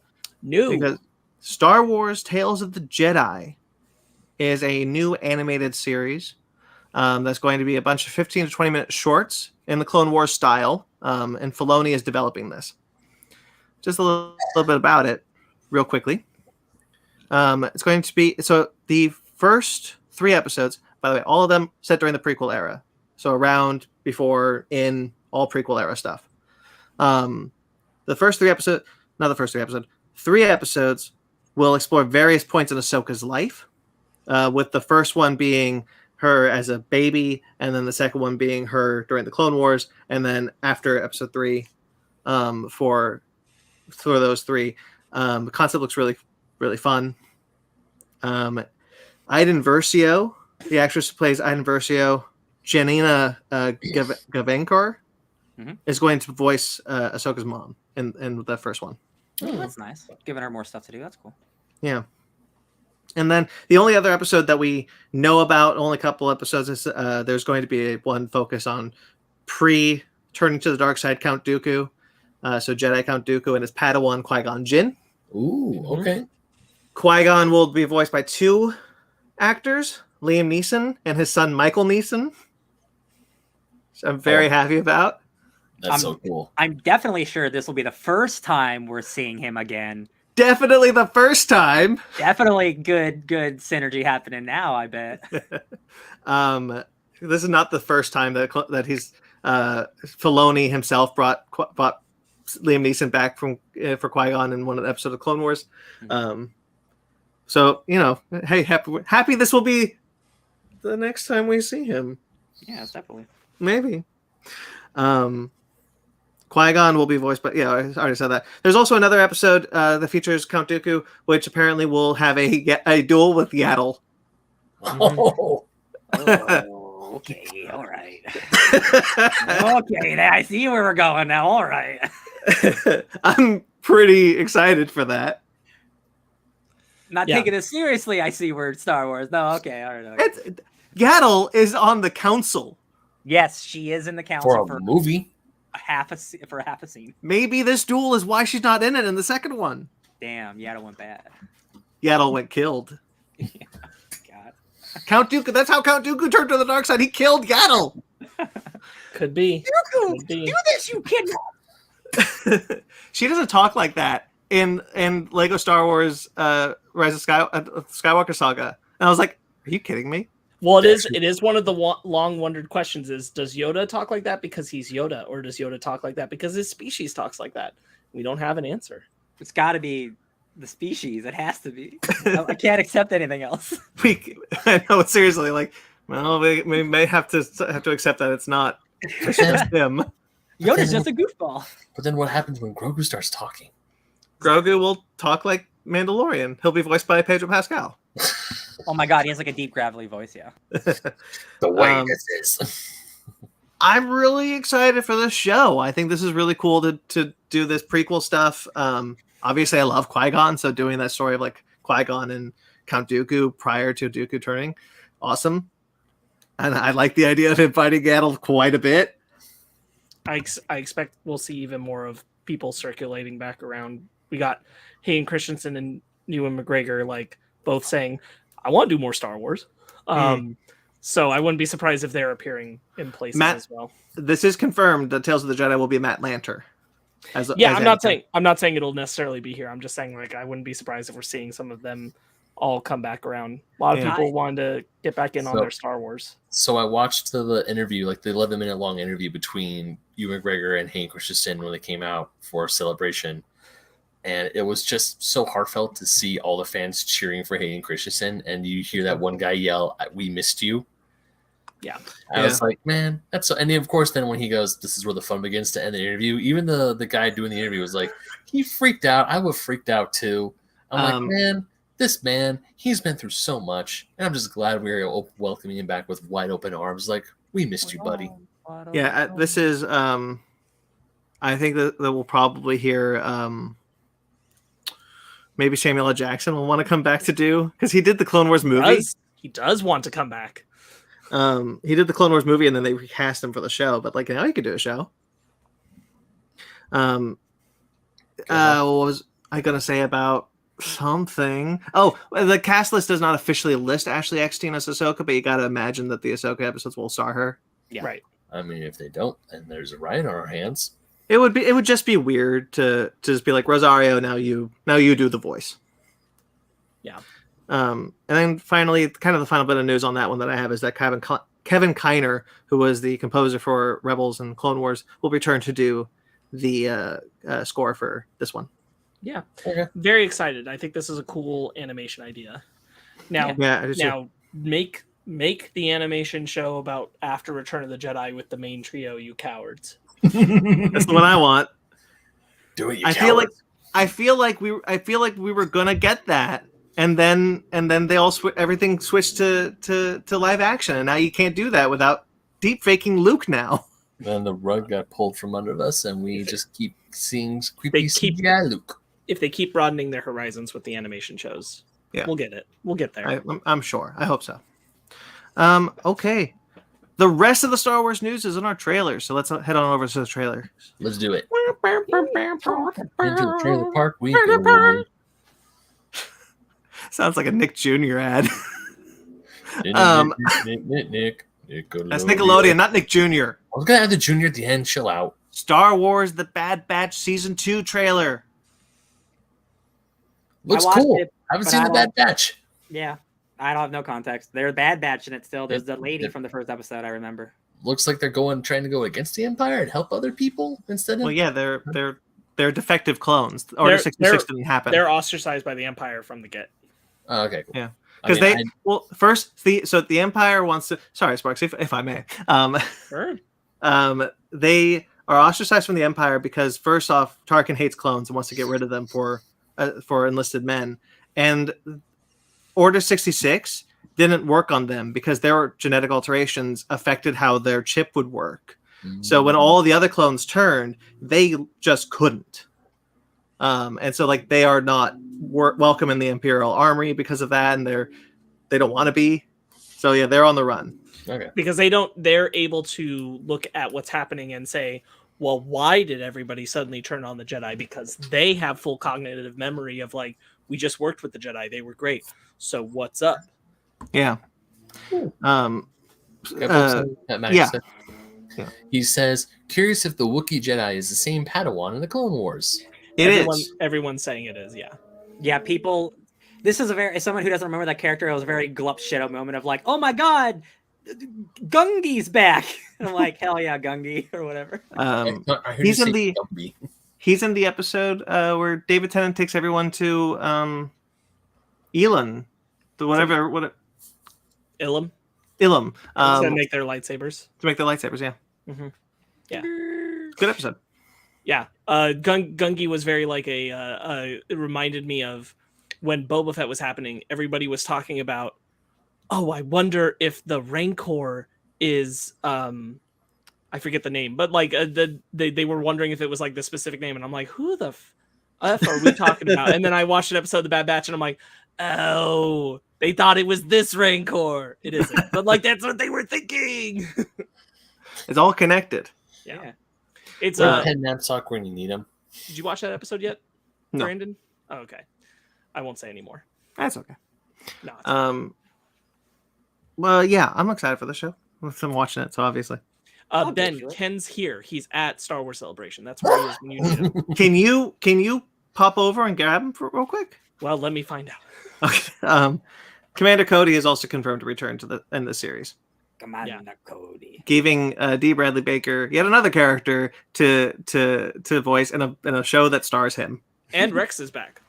Rex is back because they're going to team up with Rex. Mm-hmm. I'm excited for that. At Star Celebration, on stage, D. Bradley Baker had a script of a scene where he's all the characters, and he just went through all the characters through the script, just like yeah, this is how I do it in the studio too. I just switch between characters in between takes, and I'm like, you're an insane man. You're an insane man. Honestly, he's real cool. So it's thanks to TikTok that I know that D. Bradley Baker is also the voice of Perry the Platypus, and I didn't believe it for the longest time. And then I saw him do it. I'm like, God damn, you really are Perry the Platypus. He's also Murph in Star Trek Prodigy, which doesn't say anything to you, but he's just very good at being characters that don't talk. They just make weird noises. Just like Alan Tudyk. Good noise man. And he's all of the clones. He got Tamora Morrison's job. Yeah. Unless it's in live action, in which case that still belongs to Morrison. Yes. Oh God. Okay, that's gonna have to be something I need to talk to you guys after the show. Sure. Okay. Yes. Something from Obi-Wan. Yeah. We know. We know. We got you. We picked up what you were putting down.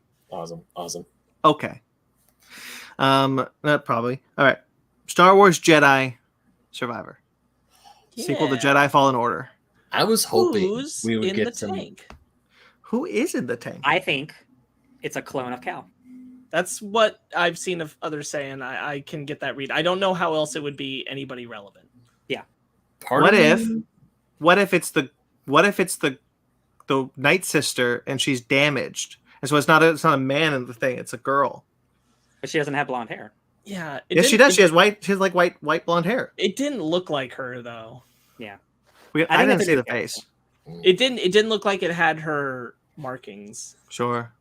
I mean, I was gonna say maybe it was what was her name? The boss, the final boss, the one who was hunting Cal the whole time. I know who you're talking about. Yeah, I forgot the name. It's the Inquisitor. Yeah, she was Inquisitor, but I'm like, it's probably not her because Vader obviously goes.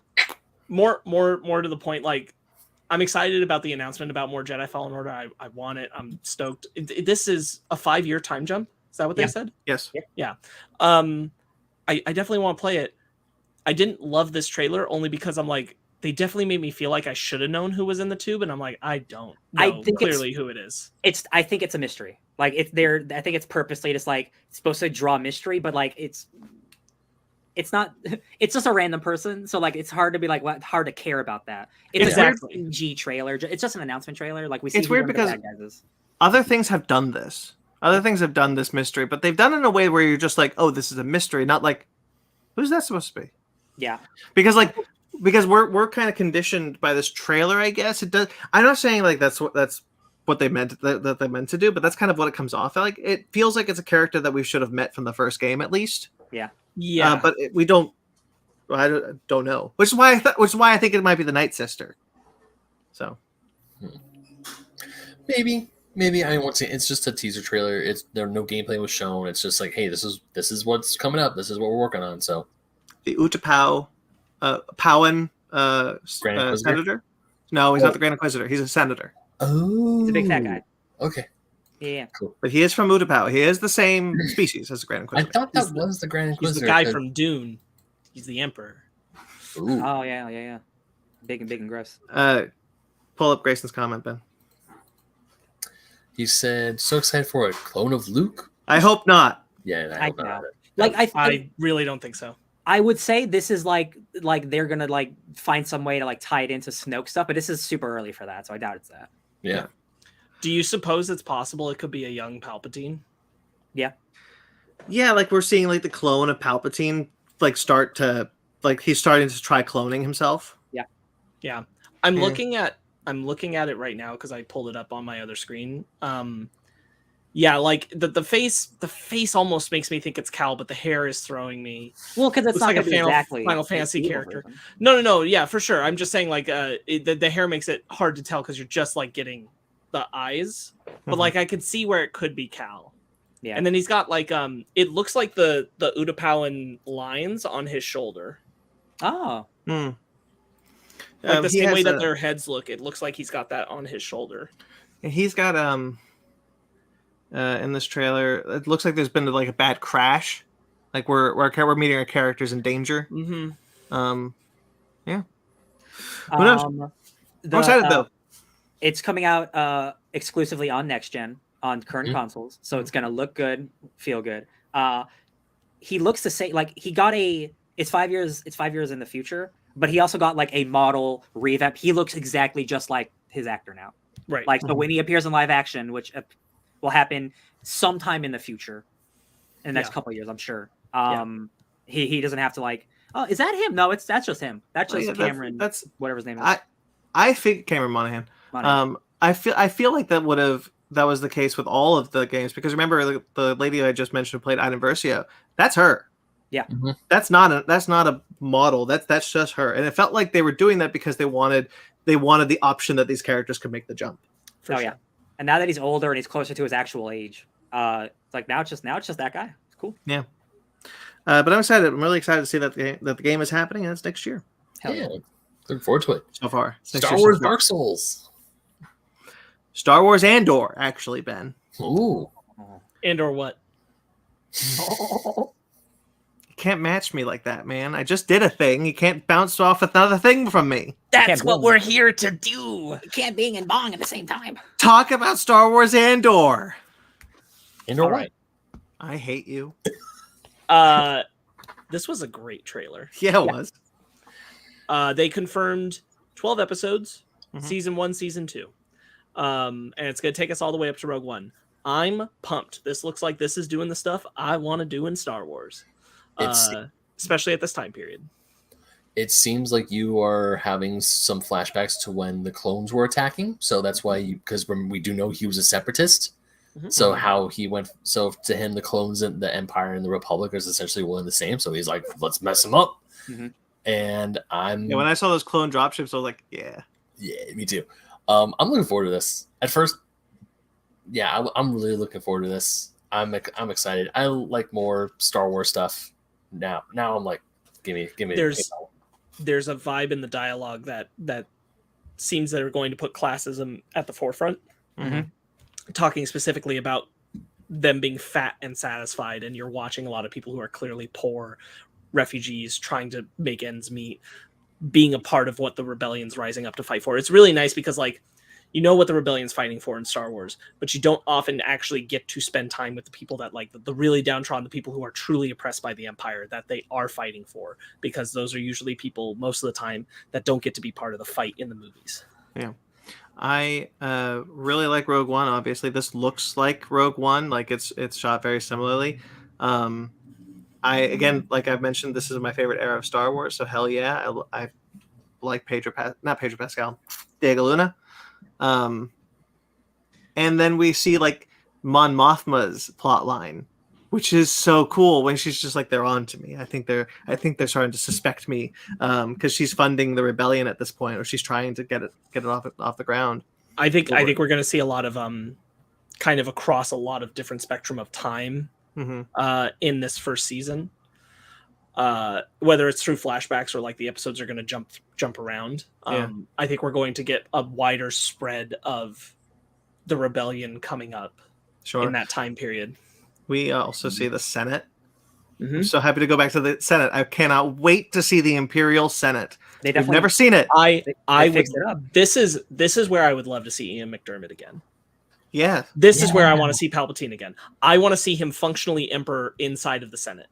Me too. Because I think that would be a blast.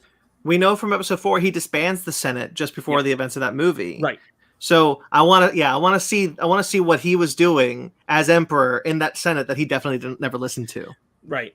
That and one of my favorite things, I had no clue she was in this, is Fiona Shaw appearing at the very end of this trailer. Yeah. So excited for her. She's so wonderful. I've sung her praises from Killing Eve. She's so wonderful there. I'm so stoked for her to be here. Aunt Petunia from Harry Potter. That's the thing most people would recognize her for. So stoked she's in this show. We got Stellan Skarsgård too, which also has me excited. But Fiona Shaw, I was like, holy shit, yes. I forgot Skarsgård was in this. Yeah, this is the first show not filmed on the volume. And you can tell they're on some sets, baby. Yeah, love it. So the volume, but like it's really nice. It's one constraint of the volume, which Michael and I were talking about while we were watching Obi-Wan, is that you can tell what the difference between sets and the volume is doing so clearly because of the amount of people you get to have. I think we might have touched on this in our Fake Nerds Watch as well. And that just feels more alive in the way you want Star Wars to feel alive. Yeah. There's a lost it. I'm really excited for this one. Frankly, right now, I'm sure I haven't seen the trailer, but I'm more hype about this than I am about Mando Season 3 personally. Oh, yeah. This is giving me vibes of like, oh yeah, baby, this is some Star Wars I really want. Yeah, this we're gonna get some politics. It's got the grit that Rogue One has, that like a lot of other Star Wars doesn't really have. Like Mando has some of it, but like Rogue One really is like the grittiest of them all. Like I really hope it's strong because they clearly had a lot of belief in it because it was one of our earliest announced and it's taken a long time to get out. And I know at certain points we thought they were just going to can it. Yeah. I'm glad that they didn't. They clearly have a belief in a story that they're trying to tell here. And so I can't wait to see it. Over 2 seasons, like confirmed, like they're 24 episodes, season. 2 seasons of 12 episodes, which is double the length that we're usually getting as a default. Yeah. That's some like serious commitment, Republic building or resistance building. Yeah, I'm stoked for this one. I'm glad to see that Mon Mothma will be like a side character, like a main character on her own. So we see like the classism dealing with the Senate's got me super I stoked. This is also- the kind of show that like Both. we were talking about like West Wing for Star Wars. Yeah. This might be as close as I'll get. We're gonna be both and spies finally. Bet my bottom dollar Jimmy Smits is in this one too. Oh, sure. yeah, definitely. Yeah. Oh sure, absolutely. My mama's in it. You know he's in it. He'll at least be in the Senate. Yeah. Now that we've got the Rebels appearing in Ahsoka, it wouldn't shock me if we get a Hera appearance here either. You're right. Because we know we were getting overlap with Mon Mothma and the Rebels at one point. Mm-hmm. That's a good point. I think Andor. No, it lines up with Rebels just perfectly. Like it's set in the exact same time as Rebels. You're Yeah, right. you could do an amount of the overlap when they were starting to talk about like the rebellion itself, and where we see Mon Mothma and Rebels. You can kind of see some amount of that communication going the other way. Yeah. Love I it. love seeing her little limo and on the Coruscant Senate building, where she just gets in. Like it just felt so. It just felt so. Right. Like right. It just felt like I'm watching a political drama. Yeah. Set in Star Wars. Yeah. Hell yeah. Hell yeah. That's all Star Wars. It's all the Star Wars stuff. Star Wars hour. So A lot of fun. we'll do another Lucasfilm though, Because the trailer for Willow dropped, the new TV series starring Oh yeah. who? Warwick Warwick Davis. Davis. Warwick Davis. Thank you. I ain't seen that movie in a long time, but this certainly feels like the same vibe. I've never seen that movie at all. I just know that people really, really enjoy it. Yeah, it's pretty much the same as like Top Gun. Like I don't think I've seen that movie since I was a teenager. Sure.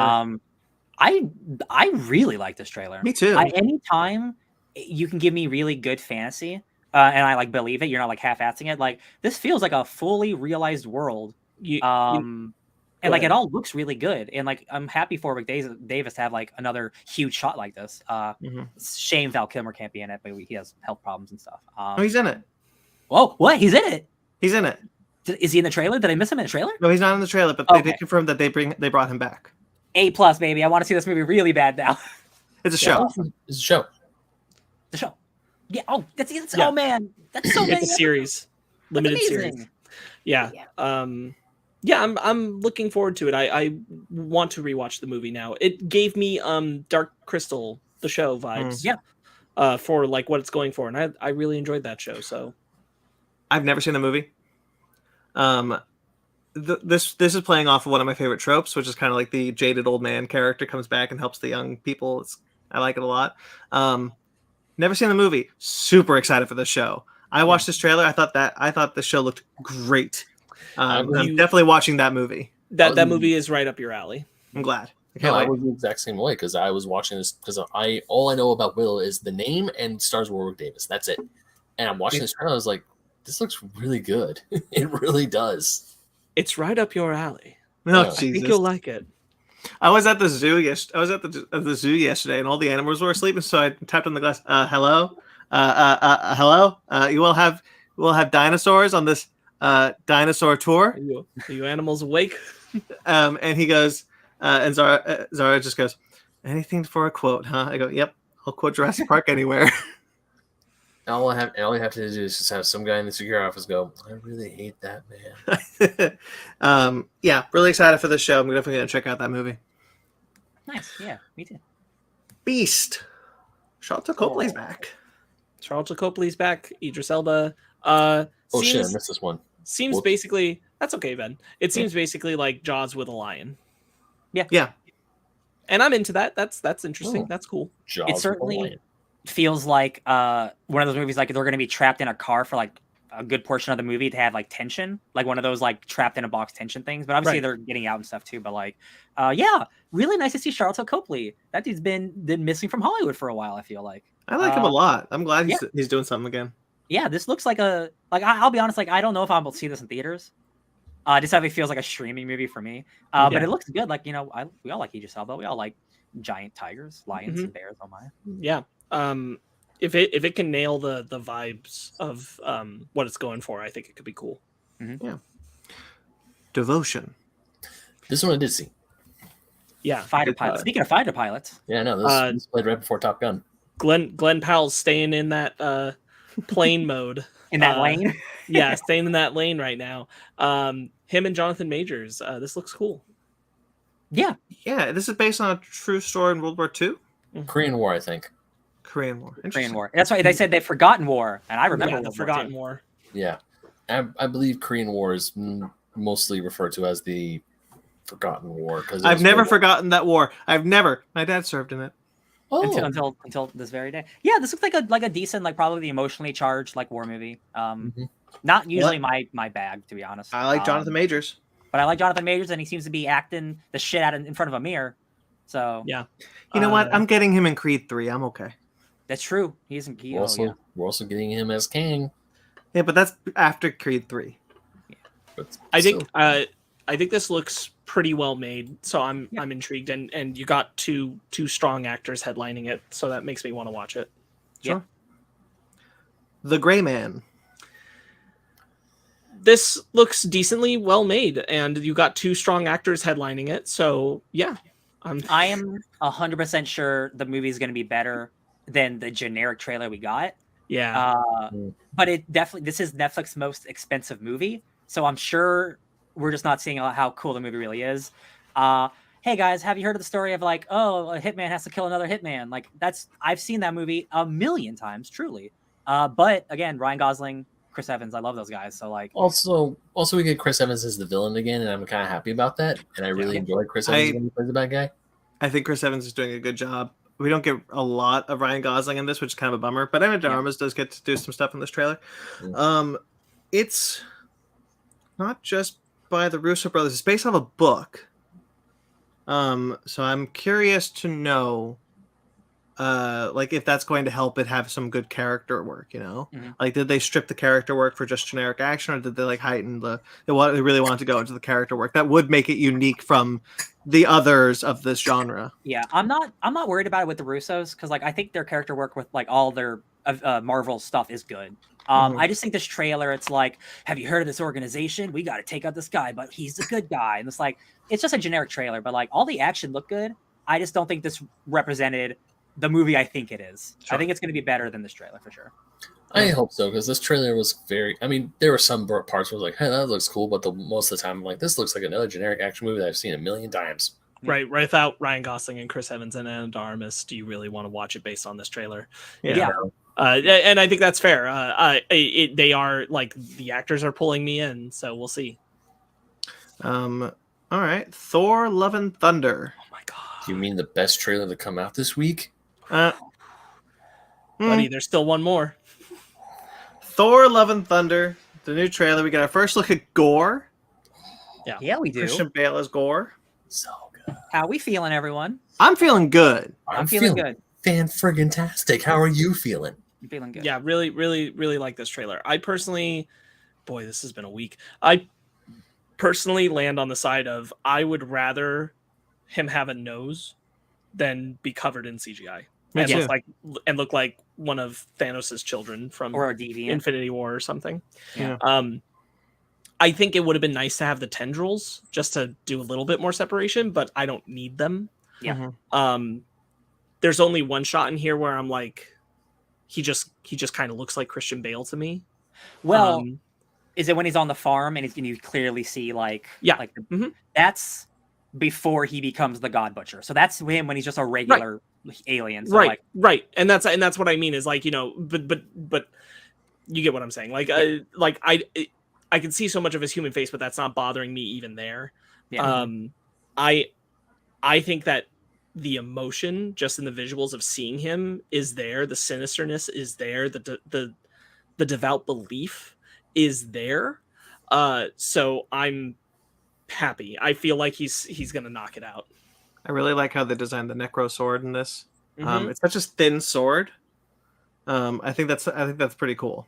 I also have a feeling that that thing is going to be covered in black nonsense. It's just not CGI'd yet, because there's a shot where it's not symbiotes, but it looks like he's surrounded by like black goo, and I just think they don't want to reveal what the Necrosword really looks like. Oh, we didn't really talk about it, but like the Gore stuff, a lot of it, except for the one on the farm, is desaturated, almost black and white, to kind of give it a more horror feel. This is what I was about to say. Is I really like the differentiation in styles, how colorful the world is, and then when they're fighting with Gore in that space, the black and white of it, very striking, but it looks very good.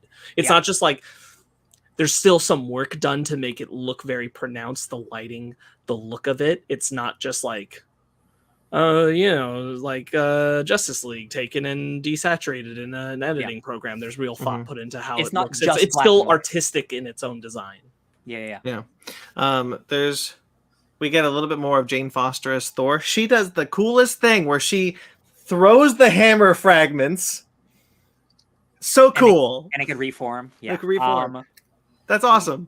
It's I love that they're basically doing in media res where like she has been Thor for who knows how long, potentially even years. We just haven't seen her do it, which is really cool. Like it could have been 6 months, could be 3 years. Like enough time has passed and we've been away from that shit. So like, Thor keeping count, like it's been exactly 8 years and blah, blah, blah. Like really, I love that just like comedy Thor is here to stay. He still is as silly as ever. Thor's going to be there to like knock that funny out of him. I can't wait. There was a thing where it was like, I'm on this Facebook group, which was just like, actually the 8 years thing doesn't line up. And I was just like, guys, it does actually, because so I was like, I spend a lot of time talking about the Marvel Cinematic Universe timeline. I'm practically a scholar. Hire me. I had to like lay it out. Like, actually, they broke up after Age of Ultron, and the 5 years for the blip. So it's actually 2025. 8 years, guys. 8 years. It makes sense. Yeah. I really just like everything that's being put on screen here. I think it all looks very good. Love to see more Valkyrie. I love the energy of it. I love everything that I'm seeing. I just do. I think it's going to be great. I'm glad that Christian Bale is playing Gore. I think it's a good choice. Yeah. I think he's going to hit it hard. Russell Crowe trying to do a Greek accent. Really cute. Flick. Really cute. Loving him trying to do a Greek accent. I respect Taika for going for it and making it actually Greek. I just have more confirmation that Hercules will show up for at least a second in this movie. I am so pumped. We got the Greek gods freaking out over naked Thor. Looks just like a great time. I'm so pumped for this. I'm very excited for this movie. I cannot tell you how stoked I am to see this movie. Yeah, the all the stuff I'm seeing with like Jane's. Well, no, Jane hasn't been Thor for long because she says this is my first bad guy. Oh, right. That's true. Okay, sure. Yeah, I'm sure we're gonna learn more. Just this is gonna be so interesting. She was blipped. I'm stoked. The only thing I will agree with about like people who have put a knock on this, and I agree, is that there's two instances where, one with Jane, one with Thor, where their helmets are CGI'd onto them. And they don't look great. And I kind of just go, but they're clearly not CGI helmets in other shots. I don't know why we're doing that. Whatever. It's specifically in this trailer because it goes from it goes from Thor without a helmet to Thor in the helmet immediately going, Jane? And then he's out of the helmet again. And I'm like, well, that's just a weird cut for your trailer. Why would you even include that? It's a weird cut for the trailer, but it's also just so clearly CGI. And there's another shot with Jane where hers is CGI. And you can tell the difference in like being able to see the lighting bounce off of her helmet to when it's like clearly a practical and that kind of stuff. And I'm like, I don't know why we're still doing things like this. Things that clearly exist. Like, why are we not just keeping the practicals on them and finding a way to work with it?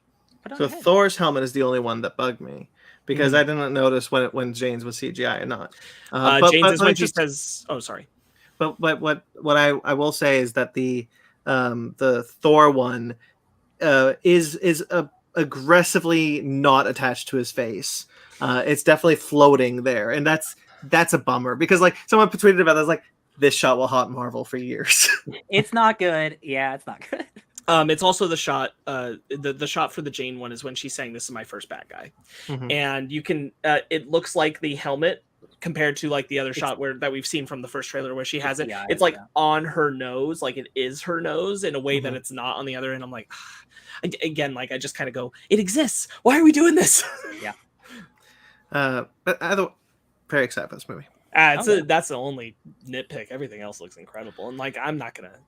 I was ready to watch it and have a great time. Yeah, I was ready to like hate Gore because we saw the toy design and you're like, oh, that's just a dude who looks white. But like, I understand what he's doing, and you can see throughout the trailer, he's doing like a Victor Zsasz thing where he's getting more marks put on him, and like they almost look like scratches or like knife marks or something. Yeah. So he's like, he's gonna go all in, and I'm like, I'm so ready for Christian Bale, man. So ready. I'm really glad they're just letting him act.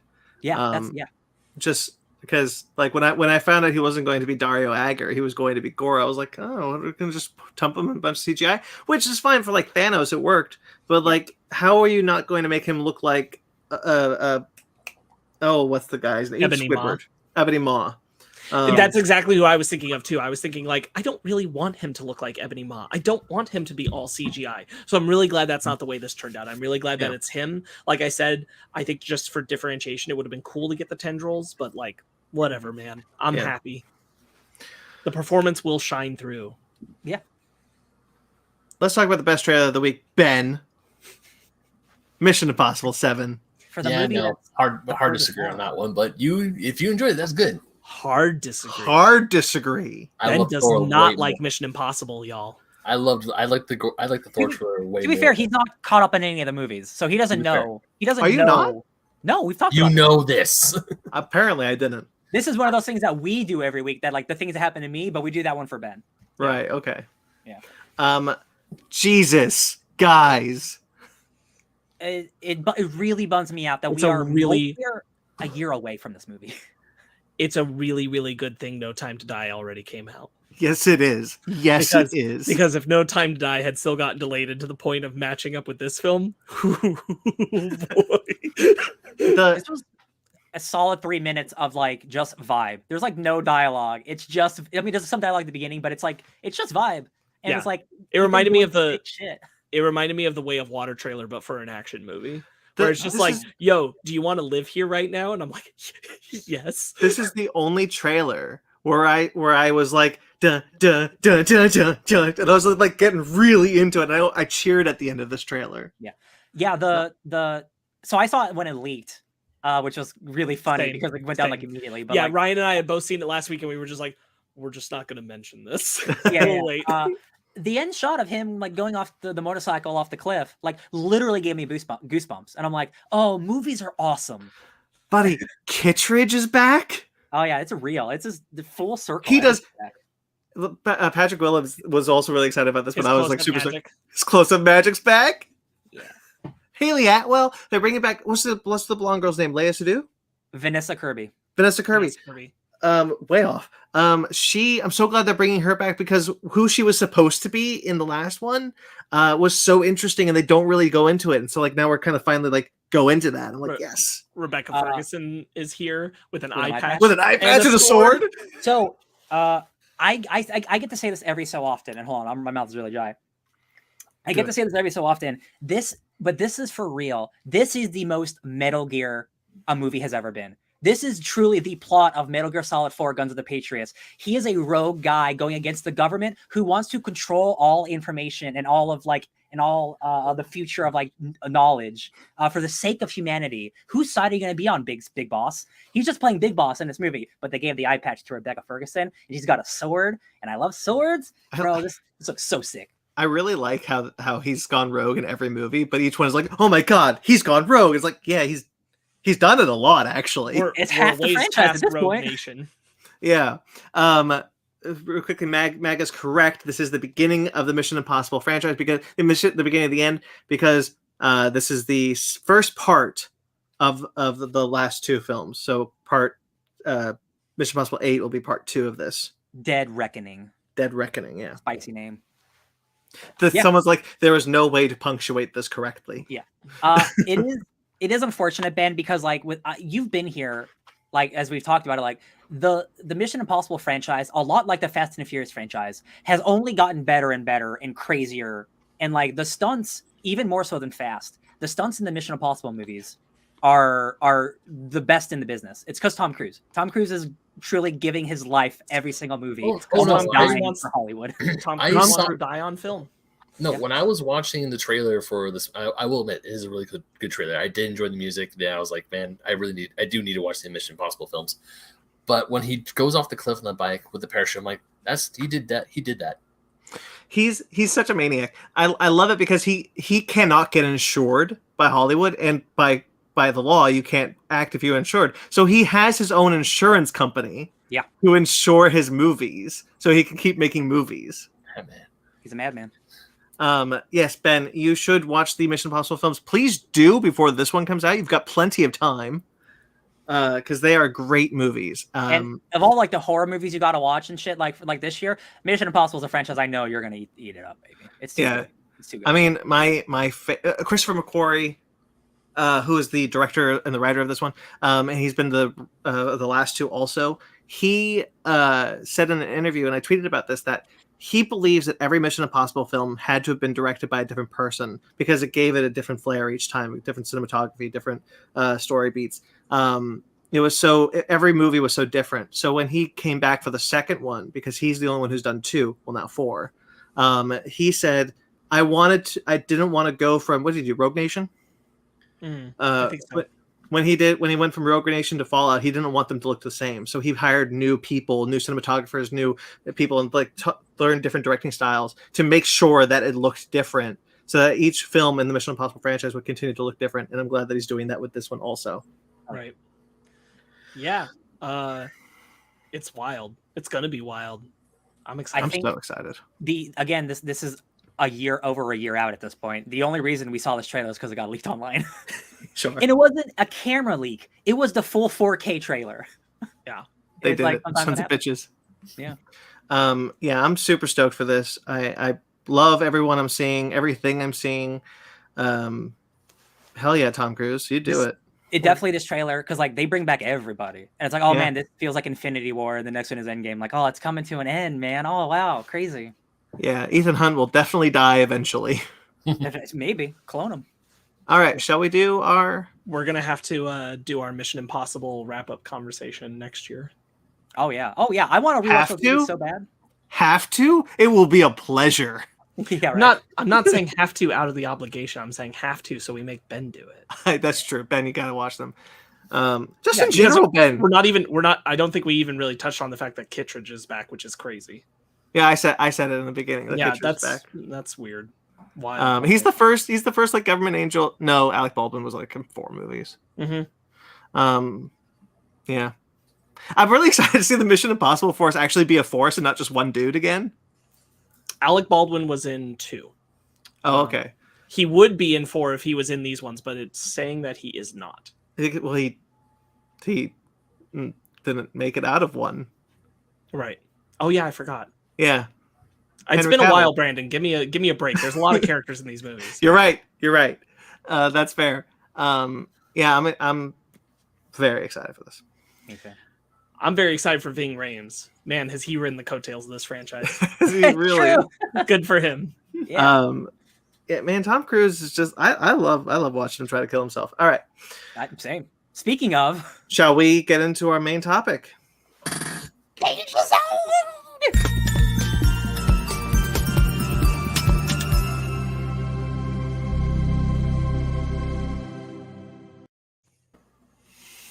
Ben, I just noticed the shirt you're wearing.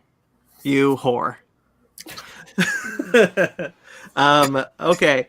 Full spoilers for the audio listeners. He's wearing the Figure Podcast shirt. So I sometimes forget to do that.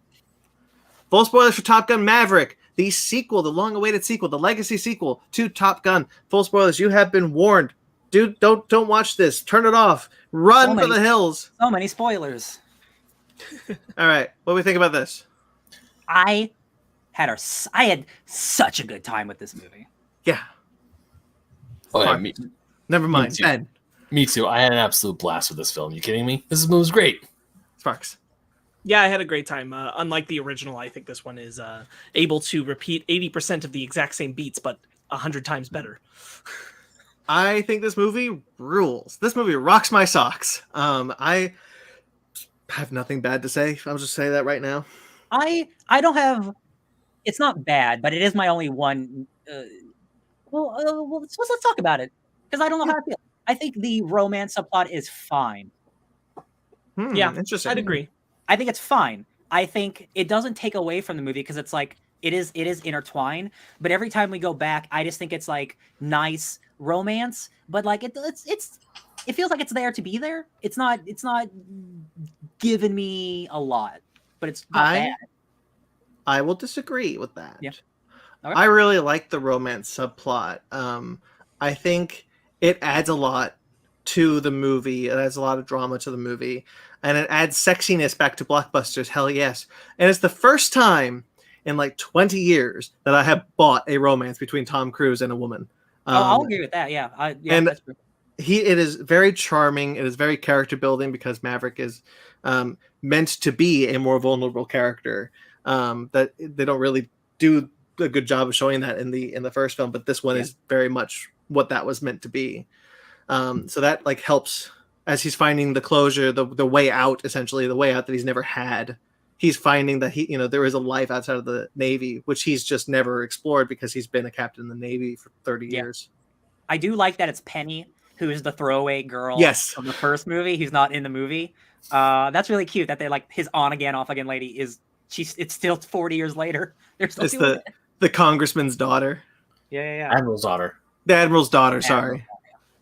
There's this family that was sitting next to us in our theater, and it's like Penny. It's like there's this lady who's like, who's she? She was in the first movie. It's like, ooh. You're right. She wasn't. She was mentioned.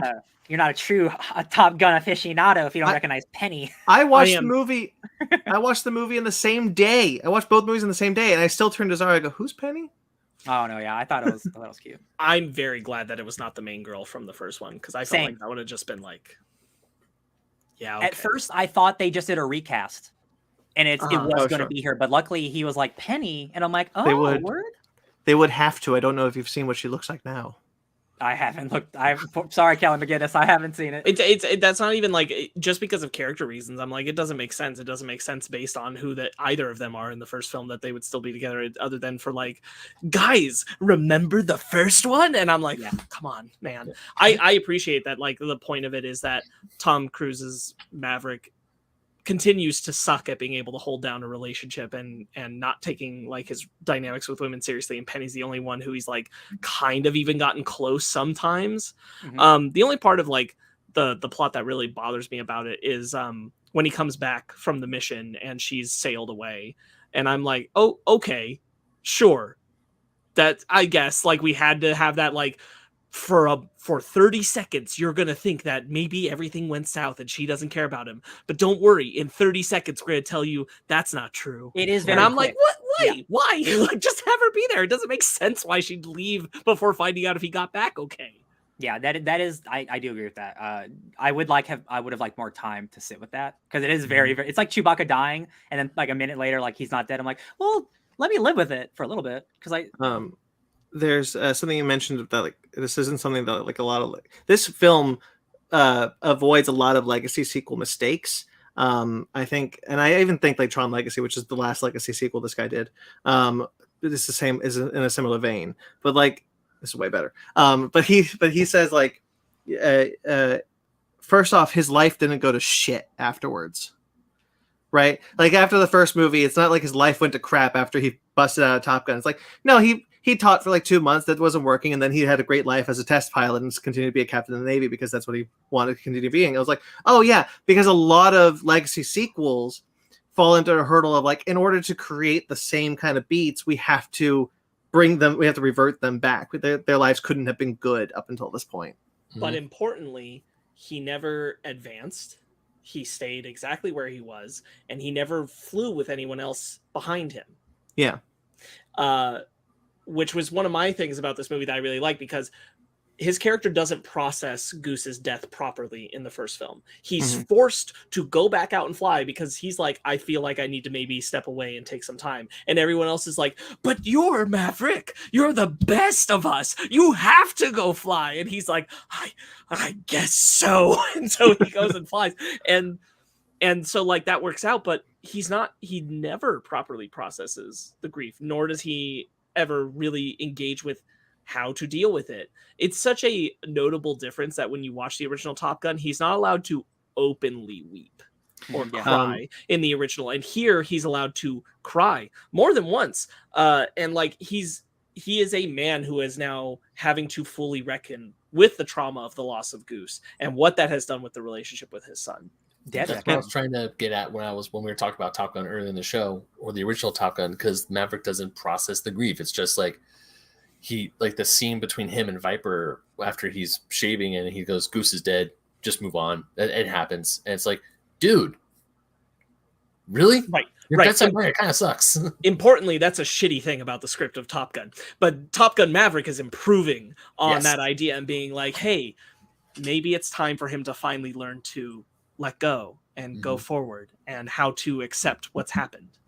And I think, you know, they add the added thing of to create the drama that Goose's son Rooster doesn't have a good relationship. It's not because Maverick wasn't there for him. It's because of something that happened. His mom Meg Ryan made him promise he don't let him fly. Right. And so he's kind of like taken that on to protect the memory of Meg Ryan. I thought that was also a really good character moment and a really unique place to bring in that kind of drama. Yeah. Importantly, though, it is still in the text of the film that like he never quite knew how to be there for him. Mm-hmm. And that Rooster did continue to kind of on a level blame him. The breaking point of that relationship centers around the pulling of the papers for the academy, but it was not on solid ground throughout that time. They both kind of make reference to that. And this is where they really truly patch it up. But at any rate, like I still think it's a good way to approach that drama, to create that drama. It's unique to something I've never seen in a Legacy sequel. Right. I'm not disagreeing with you. I'm merely contributing to the point. Okay. I think all the performances are awesome. Yeah, all the new kids. I like every single one of them. Bob, perfect one of those guys. Perfect, like dweeby, like I'm gonna be the hero, aren't I? Like type of characters with the glasses. Like his call sign is Bob. Like perfect. Like this feels like this really is a Top Gun sequel. Like for better or for worse, like it's like it's shot similarly but better. It has like similar like story beats but better. I want to pause you on like it's shot similarly but better. My God, when you're watching this movie and because I don't like in the first film, I like the first film fine, but like quite a bit. But like the first film, the background is just kind of moving noise. Yeah, and it looks so much nicer that they're actually up there, and you get the actual backgrounds, and it looks so good. Like damn. Importantly, like bouncing off of your point, is that the big difference here between the two films, the biggest one to me that makes this one sing, is that people thought about and knew how to film these jets to tell a story. And that is just not how I feel they thought about the first film. Yeah. Like it does feel like it's a jet, it's on screen, therefore, good job. This one is like, how do we film these and really show the audience what's up and tell a story with them? And that is here in spades. I'm never lost or confused. Yeah.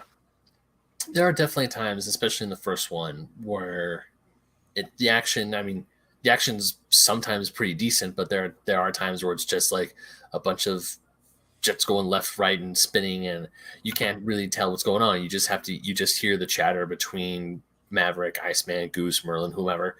But you're right. In this one, you clearly see what's going on. You clearly see the action. You see the maneuvers these jets are going through, like the maneuver going up the mountain down to bomb essentially the Death Star, and then going back up an even bigger mountain. It's like, man, that's really freaking cool. The thing that I love about the movie, it is incredibly simple. It is we have an objective. We're going to teach you the objective, do the objective. That's the movie. And then all the drama permeates around there. And like they have a certain amount of weeks, and they have to be not just the best of the best. They have to be better than that to do this impossible mission that only Tom Cruise can do. They have to be Maverick. They have to be Maverick. And that is, the jet stuff in this movie is insane. Not just because Tom Cruise actually flew most of the jets himself. They all did. They all went to pilot school. So here's the thing. So yes, most of the actual actors, they had pilots piloting them, but they were in the cockpits with them, with the cameras on them. They had they were their own cameramen in the jets. So that's even a level most actors would not do. So everyone was 100% in on making this as authentic and real as possible. There's like almost no CGI in this movie. I cannot believe that. I watched Tom Cruise take James Corden in an F-14 and actually do some of the shit he does in this movie. And he said James Corden was the only talk show host to say yes to it. And I believe it because I don't know if I would want Tom Cruise. He's not a real pilot. He is a pilot, but you know what I mean? He's an actor.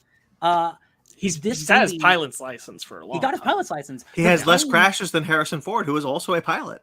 The plane at the end is his plane. That's Right. his hangar. Yeah. All that was filmed on his own location. Like Yeah. Top Gun made him fall in love with this shit, and he is able to almost 40 years later, able to like make a better version than we ever had. Like I don't give a shit about the military or jets. I love jets now. They're so cool. They are really freaking cool. Mag brings up an excellent point. Mag's asking, "Do we ever get the enemy country of the mission?" No, No, just like and the there's first an one. amount.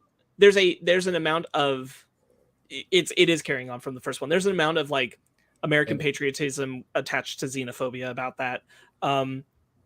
You just kind of like accept that that's what's up. Like to go any further into it, to talking about who it is or why, would humanize them in a way that this film is not interested in doing, which is why they have the completely blacked out masks. It's the thing where it's like and this one has a slightly different problem than the first one, because the first one assumes that they're communists. These are Sure. These are people. It puts red stars on the plane, so it's these are communists. Sure.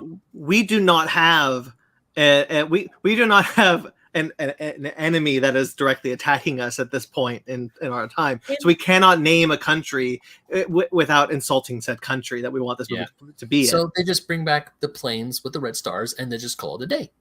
And also, like, honestly, it doesn't matter who the enemy is. It's not the point. They have a mission, and like again, you're not humanizing, like you said, Sparks. Like there is no human element to the enemy. It's not important. It's about the people doing the mission. So like that, honestly, like I don't want any human stuff involved. Just like the first movie, I think that's a good thing they do. It's like, let's just focus on our characters. We don't need to add any of this extra stuff because like it could make it really gross and messy. Yeah, that's what I was saying, is like the reason that they're going for that is still from the same, like, while this is a much more well-crafted film, it's still thinking in the same mentality, because this is how you get like the military to sign off on using these things for your film. It's still using the mentality of like, we don't want to humanize them too much because this is exactly how we want you to think about them when you're up there. Is that they're just the enemy, the end of the discussion. And that's, like, problematic in its own way, but not necessarily, I think, problematic for the film script itself. Yeah.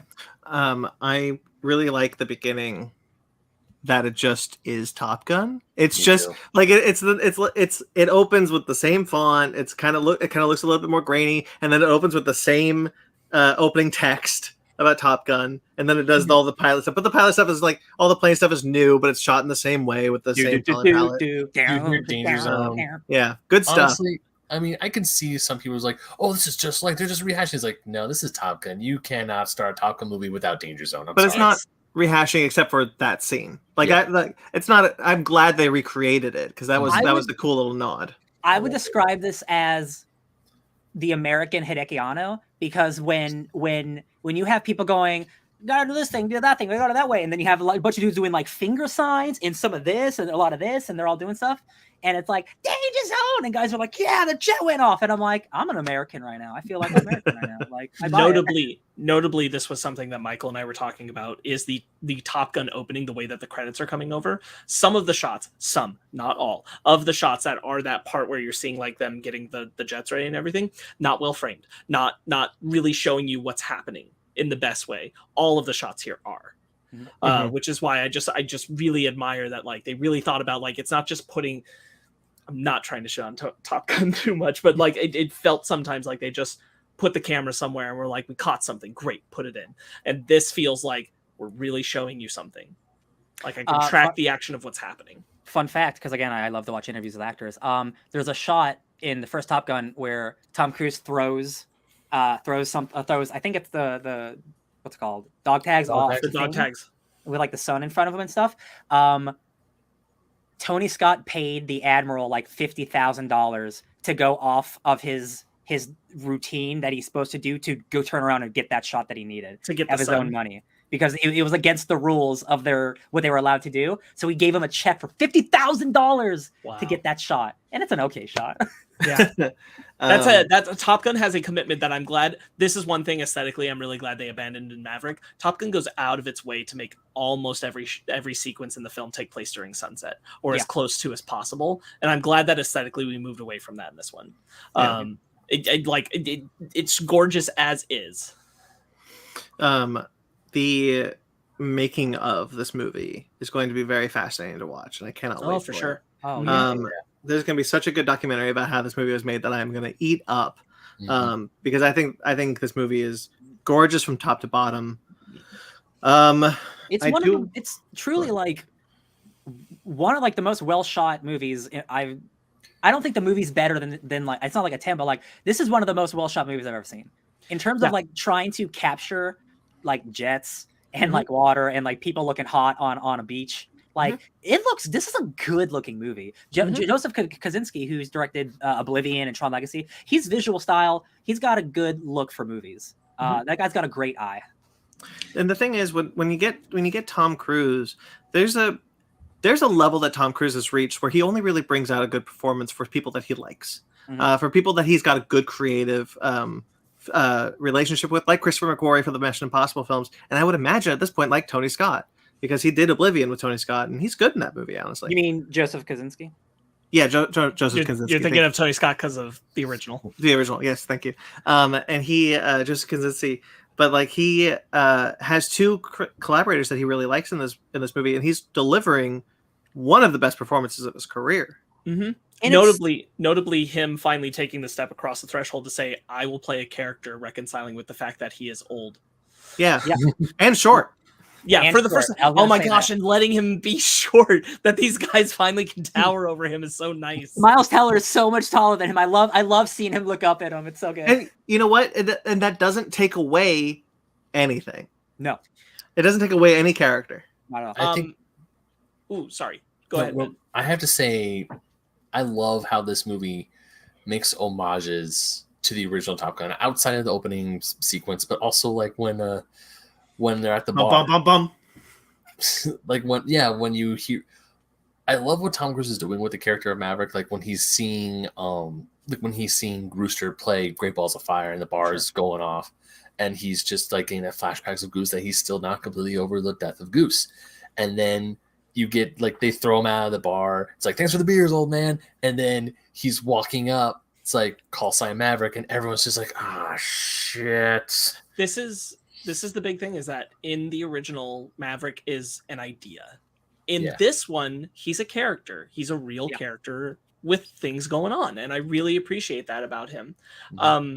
I think one of my slight things with the script, and it's fine, it's really not a big deal, is I wish there was a little more nuance to Hangman, or a little bit more of a clear arc to Hangman. Yeah, I can see that. He's a little bit too much of a Iceman clone, but instead of thinking about the team being selfish. Yeah, he's more like Dick Iceman, whereas by the way, I love this Iceman scene.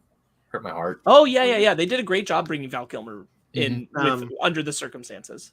I want to talk about Val Kilmer in like a big chunk, but like a little bit. I wrote a note because I just watched Pacific Rim Uprising, which had Scott Eastwood. And I was watching Glenn Powell in this movie. I was like, man, Scott Eastwood wishes he had this guy's charisma. Glenn Powell is very talented. I've seen people talking about he should be Johnny Storm now, and I kind of agree. Yeah, sure. I think he's great casting for that. That being said, I really, really like Glenn Powell. I think it's because I enjoyed his performance so much that I was wanting maybe a little bit more of a developed arc, something just a little bit more to his character. Like Hangman obviously gets there at the end, but it doesn't feel like, it feels like there's a slight beat missing with him. Sure. That's like just one of my small things. Like again, it's hard for me to not feel like his character is Iceman 2.0, but turned to dick mode. I just want a little bit more from him. Speaking, because you brought up Iceman, Val Kilmer is in this movie. I didn't expect him, honestly. Not until I saw his like name in the credits, like the opening credits has with Val Kilmer. I was like, oh, he's in this. Still, I thought it was just going to be the picture and the text messages. Yeah. Just out of respect, because he is, even without that scene, he's still important to the movie because he's talking to Maverick throughout. I knew he was in this movie because Tom Cruise did an interview, I guess, where he talked very personally about how it was important to him that they find a way to include him, and how they workshopped on how best to do that, and came to the scene that they did, because he said that he really did not want to leave him out, even under the circumstances. And I'm really glad they did, because his movie is his role in this movie is very important. It's a good scene. It's done very respectfully to his ailment. even when we're just getting the text messages, like I would believe if you had told me that was just Val Kilmer texting Tom Cruise, I'd believe you. Hell yeah. Mhm. Yeah. Because I really liked how they included him, and even his death, which is what kind of propels Maverick through his arc, is just wonderful stuff. One of my favorite scenes in the movie is him talking to Val Kilmer. And And when Val Kilmer starts talking to him, powerful. Very. Yeah. Like, Go ahead. also one more thing about like when he comes in, he's like, "How's my wingman?" And he types, "I want to talk more." Is it no? And then he just goes, "I Yeah. love that. I love that."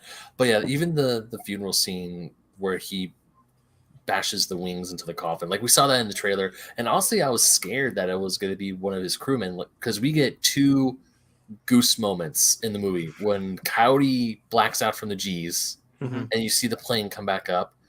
And then you hear Phoenix and Bob go, "Oh, thank goodness they're okay. They're okay." And then birds. That was great. Show up. That was great. Yeah. I think that this film builds tension so well. There are so many moments in this movie where, like I said with Prehistoric Planet, like there are so many moments where I was just like, wow. And there was a lot of like when Bob and Phoenix, right? The girl's name is Phoenix. Phoenix. Yes.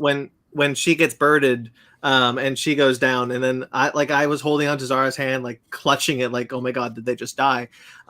When he does the trench run, when he does the fake trench run to like prove that it's possible, it's like, oh god, is he gonna eat it? Is he gonna do it? Like obviously he is, because he's Maverick, but like at the same time the tension was still there, that I was fully invested in the story, that even if I thought they were gonna make it out, it was still a tense moment. The last act of this movie, some of like the most tense I felt in a long time. And like Yeah. I've seen a lot of like we've seen a bunch of cool movies this year. Like once he entered the real canyon, I'm like, oh my god, this is what the whole movie is. This is the movie. This is what we've been training for. And I was so in, and it looks so real because they're actually doing it most of the time. You see the G's on Tom Cruise's face, like pushing it back, and I'm like, man, like this whole movie, and like going back to the Val Kilmer scene. Tom Cruise he can't let go of being a big movie star. That's what this movie's about. That he said in an interview, I'll be doing this till the day I die. I will be 100 years old making these types of movies. And this whole movie's about, hey man, we rely on special effects. We don't need humans anymore. Like, why do you want to be a pilot so bad? And then you see Top Gun Maverick, you're like, oh right, only humans can do this. This is like this is why we go to the movies, is like that real human drama. And it's so spicy. That finale is so good. Mm-hmm. You brought up the finale, when the missiles are going and you see like Tom Cruise and like save Rooster, and you think that Tom Cruise, that's it, Maverick's dead, because there's a cue up when Rooster is talking, like, hey, I want to talk, and he's like, we'll talk when we get back, and that's like code that you're not coming back. Yeah, I was like, oh no. Yeah. But then they made another really great tense moment when Rooster gets hit, and you're like, oh my god, did Rooster just die? And then they break that tension with a very good comedy moment where it's where he's just like, what were you thinking? You told me not to think. Oh I guess you're right. Yep. Like the scene where they're talking about how they destroyed the base and they're trying to get, like, we gotta go back for Maverick, and it's like, no, the bandits are coming. The bandits are on the way. You get out of there. And then you see Maverick wake up. It's like, oh, thank God. And then you see the helicopter. Is like, that can't be. Oh shit, no. Oh shit. Oh shit. See, I thought when Tom Cruise got hit, that was going to be the end of the movie. I didn't realize we had another 30 minutes or something like that in the movie. And I'm like, how long is this movie? And not in a bad way. I was like, I'm having such a good time. I just assumed this would be the end with Tom Cruise dying as a Maverick. Like, no, he's going to have a sick ass behind enemy lines mission with his son, with his fake son. Rooster, when you get to that point, it's importantly the end of everyone's character arc. Rooster and Maverick, when they fly together, when Maverick finally accepts a co-pilot in the backseat for the first time in years, and Rooster finally gets to the point where he trusts Maverick. He loves Maverick. He's that surrogate father that he's wanted. And it's so anime. It's like so like beautiful movie nonsense that it's Maverick and the son of his best friend who died. Yeah. That is like such like a movie moment. Like they both get trapped behind enemy lines and they have to escape together. I'm like, God, only in movies would this happen. But that's a movie. Yeah, as a third act. And the escape in an F-14 Tomcat. Oh my God. importantly, I think it's very valuable that they don't force the, well, your mom had me pull the papers. Yes. Mhm. Yeah. That they allow that to just move forward from. Yeah. Because it would have felt wrong for Maverick to give up the ghost on that. Mhm. But if Rooster wouldn't let it go, they couldn't reconcile.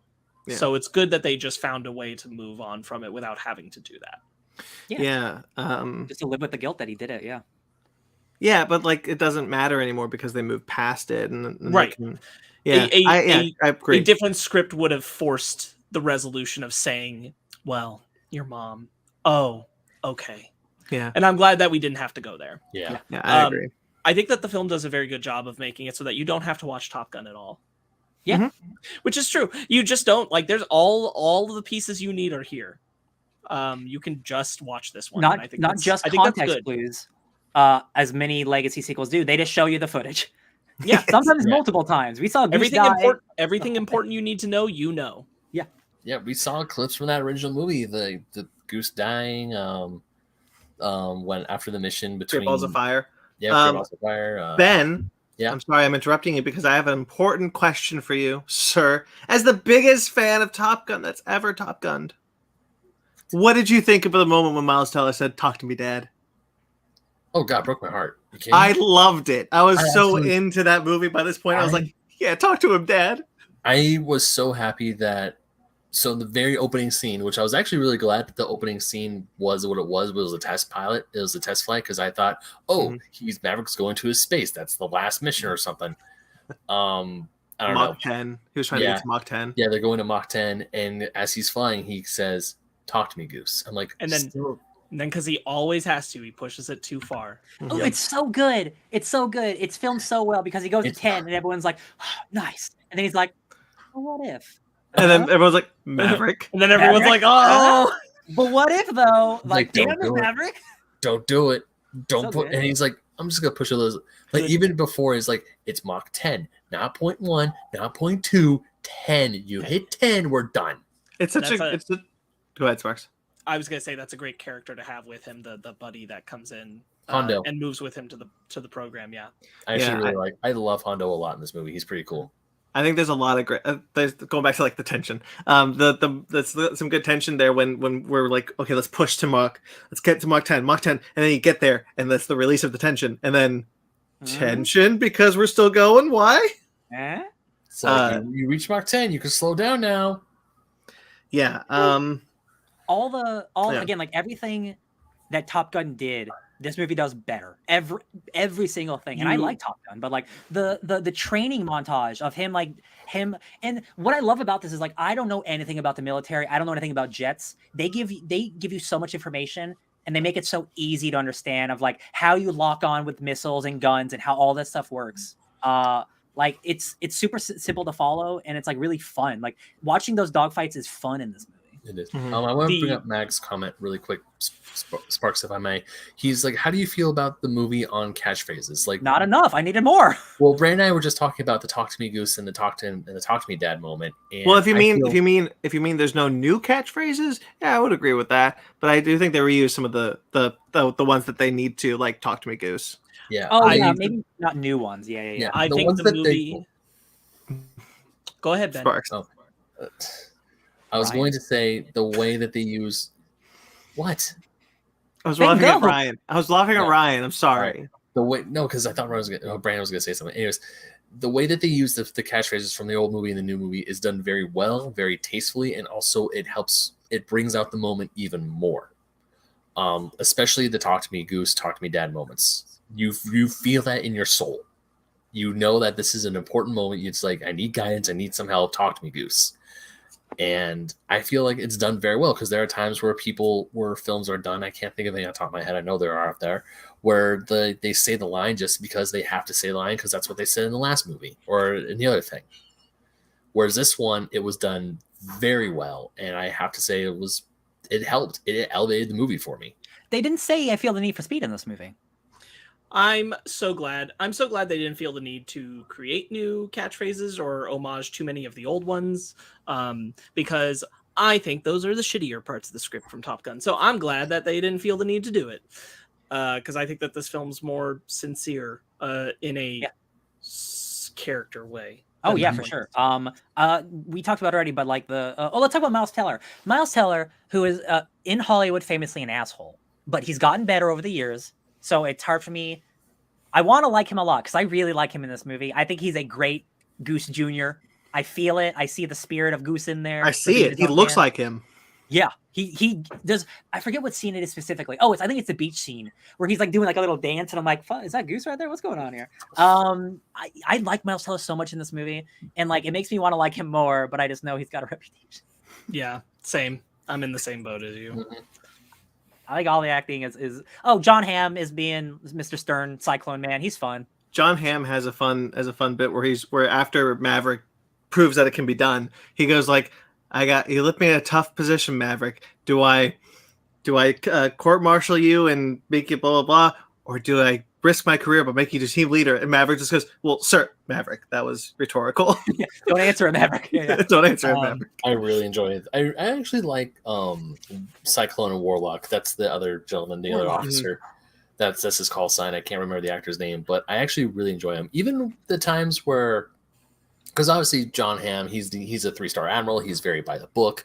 When they're doing the football scene, the beach scene, as an homage to the volleyball scene, and Maverick's just sitting on the beach, just chilling, and he's like, "What's this? Building your team. It's a dogfight football." And he's not like a super asshole about it, but he's like, "Okay," and he just lets it happen.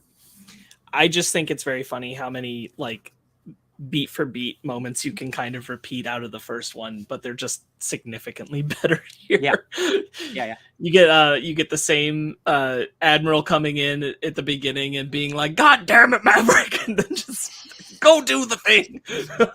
But there's one musical cue that I wish was in the movie, and it's because it was written for the original movie, and it's "Take Your Breath Away." I really wish during when he gently lays her down. I'm so glad that was not here. I'm so after the original, because of its overuse in the original, I can't take it seriously. It would have taken me out of the movie. Oh, I think that's me being honest. Fair. That's how I would have felt coming recently from the original. Maybe in a vacuum, I wouldn't have felt that way. But coming recently from the original, I'm like, it's like in it 6 times that they cue up the opening. And only one time do they go to the lyrics, but they do the opening over and over. Like it's every time he sees the girl. And I'm like, nah, man, I can't do it again. Bias and the grandpa who hasn't seen the movie in 40 years are like, hey, I recognize that song. I'm just thinking, they put Danger Zone. I just wanted some. Which was also credited from the soundtrack of Top Gun. Hell yeah. Which is interesting. Mm-hmm. Honestly, just how the way the first one ends on such an upbeat thing, I was half expecting to hear Cheap Trick's "Mighty Wings," which is the ending song for '86's Top Gun. I mean, don't get me wrong. No, they got a new Lady Gaga song for that. Still a good song. Still a good song. It's a good song. Still a good song, but I'm like, "Mighty Wings." That song slaps. I gotta say, like, I was watching the first film. And I got really into the theme song of the franchise of the film, like the actual like orchestrated theme song. Yeah, they use it well here. They use it really well in the trailer, which I didn't recognize as the theme song in the trailer when I first saw it. But it's very well done in the trailer. And then in this, they keep playing it, but not an over amount. It's where it is meant to be placed, and it still is recognizable as the Top Gun theme song. So you know who did some additional helping support on this movie? In the music department? Who? Papa Zimmer, baby. Yeah. Interesting. Okay. Yep. I'm looking at the composer. The composer, Lorne Balfe, who did WandaVision. Fun fact. I do think you could have put something there, Ryan, in the romantic moment between Connolly and Cruise. Mm-hmm. I just am glad it wasn't Take Your Breath Away, but I do think there could have been something. Yeah. Well, because they added, because not only did they have old like the original songs, they had modern songs in here too. Yeah, like the beach scene, it's a new modern song. So like I think there could have been sexy new song. Yeah. Yeah, I think there could have been like some kind of song there for them, but I think it should have been a new song, because also like that song defines his relationship with her, because it's all about every time he sees that girl in the original. Point. And so like have this be for them. Yeah. Good point. Makes sense to me. Yeah. Oh, do I have anything else I want to say about this? I really liked this movie. It's a hootenanny. It's a hoot and a holler. Yeah, like this makes me excited to see more like Glenn Powell and stuff. Like he's in another another military plane movie coming out, but like I probably won't see that immediately. But like he has such charisma, and I'm like, I'm gonna look out for you in more movies, my guy. I like you a lot. Yeah. I kind of mentioned a little bit of like tension breaking, but like I think this film is very funny. Also, I think a lot of the jokes really land for me. The diner bit after he crashes. Oh, it's so good. Oh yeah, where am I? Earth. That was very good. Yeah, man. Should we rate and final thoughts? Yeah, sure. Yeah. All right, Ryan. I think this movie is worth the price of admission. I think if you don't like Top Gun, I still think this is a good movie. I think there's enough to get out. There's certainly 100% more character stuff happening in this movie. Yeah. So that alone, you're probably be invested in that. If not, then like it's a well shot movie. I think it looks great. It's fun. Nameless enemy, so you don't have to think about things too hard. Tom Cruise is killing it once again. I will give it I'm gonna give it an 8.5. Like it a whole lot. Sparks, want to go next? Yeah, I think it's overall really well done, really well made, well shot, all that kind of stuff. A significant improvement over the original for my money, and well worth the price of admission. I will go 9. Nice. Ben. I'll just like Maverick trying to push the sound barrier or push him to go to Mach 9. I'm gonna go with a 9. Nice. I don't know why I was going with that, but yeah. See, I thought you were going Mach 10 there. I know he was going for Mach 10, but he was like the goal was Mach 9. Mach 10 was 2 months away. Anyways, the film is a 9. It's absolutely a blast. I will definitely. If you put this one next to the original with this one, I'm going to pick Maverick over the original Top Gun. It's that much better of a movie. It has a lot better character stuff. It deals with the emotional damage and the emotional loss of Goose much better than the first one ever will. And the action is fantastic. You love watch, and like Spark said, it's funny. I just love the scene where Maverick just busts up between the planes and everyone just goes, "Oh shit!" No, I said it's funny. Stop it, Brandon. I said it was me. No, I did. It was me. It was me, actually. Well, whoever said it was funny, they're right, because the scene where Maverick flies up between the two jets and he's like, "Good morning, aviators," and everyone's like, "Oh shit, there he is!" They're trying to put their masks on and properly get into combat. Get him! I got this. It is very funny. There, now it's me. Oh. Yeah, the movie's a 9. It's fantastic. Go see it. If you haven't seen the first one, you'll still have a good time.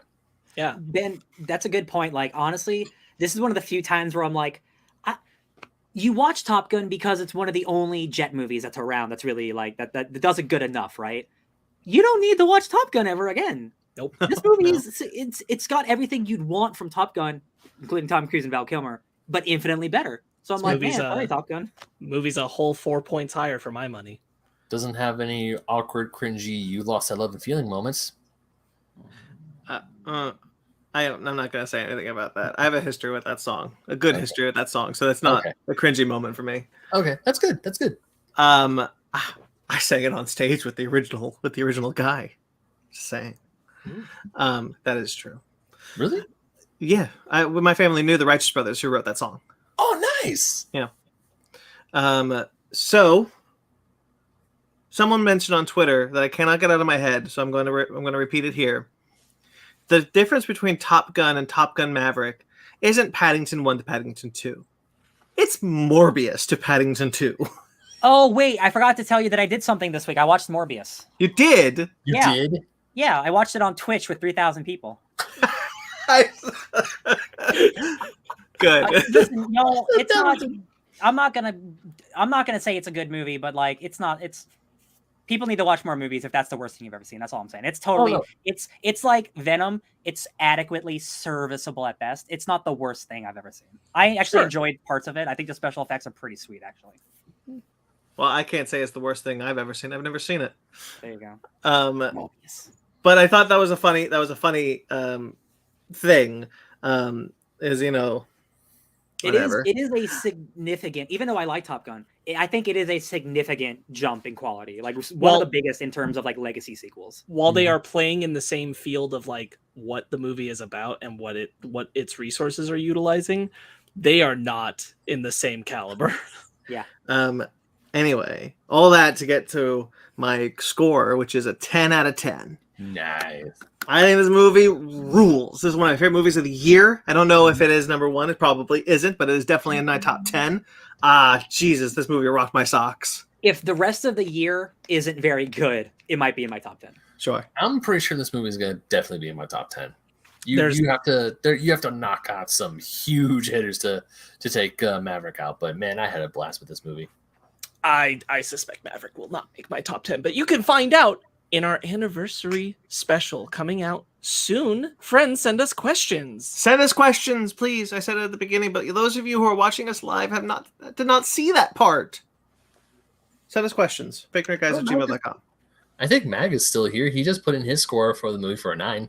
Hell yeah, good score. Cool. Yeah, love the movie. 10 out of 10. Shall we do our book club?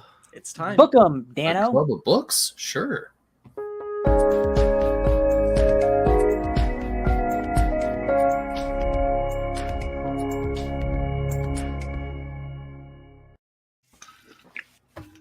That was the right one, right? Yes, that was the right one. And Sparks, you just barely made it. Who knows? Okay. I chose, it's my turn. I picked Thors, which is the Secret Wars tie-in to Secret Wars. Whatever. It is the Secret Wars tie-in set on Battle World. This was set after Jane Foster had become Thor for a couple of issues. Secret Wars wiped out the entire universe, and the Thors in the new Battle World became cops. All the Thors from across the multiverse became cops of Battle World. All Thors are bastards.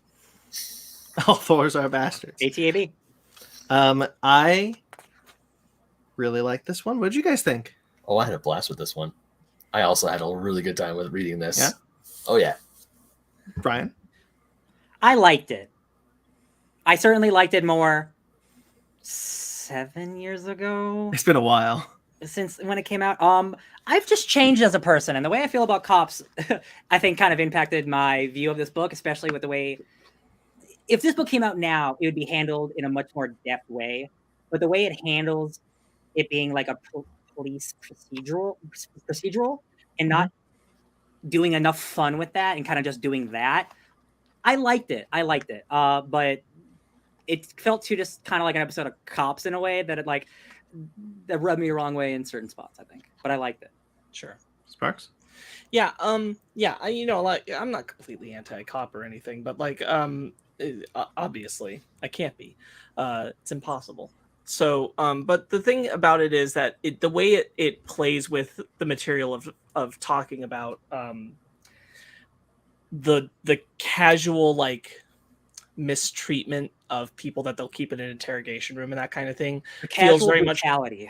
it feels very much like a almost jokey in the sense of how it's like, this is funny because this is how we talk about it on, police procedurals on TV, and we're making fun of that, and therefore this is funny. And I'm like, man, it's not funny to me. I'm sorry. But there are things I do like about it. I don't think it's an entire shit show. It's just those moments that I'm like, oh man, I'm not in the headspace for this, or at least that it's not doing enough with that material for me to bite into, I guess. Mm-hmm. But that's very much that's personal. But yeah, I like the idea. That was also me. Sorry. Yeah.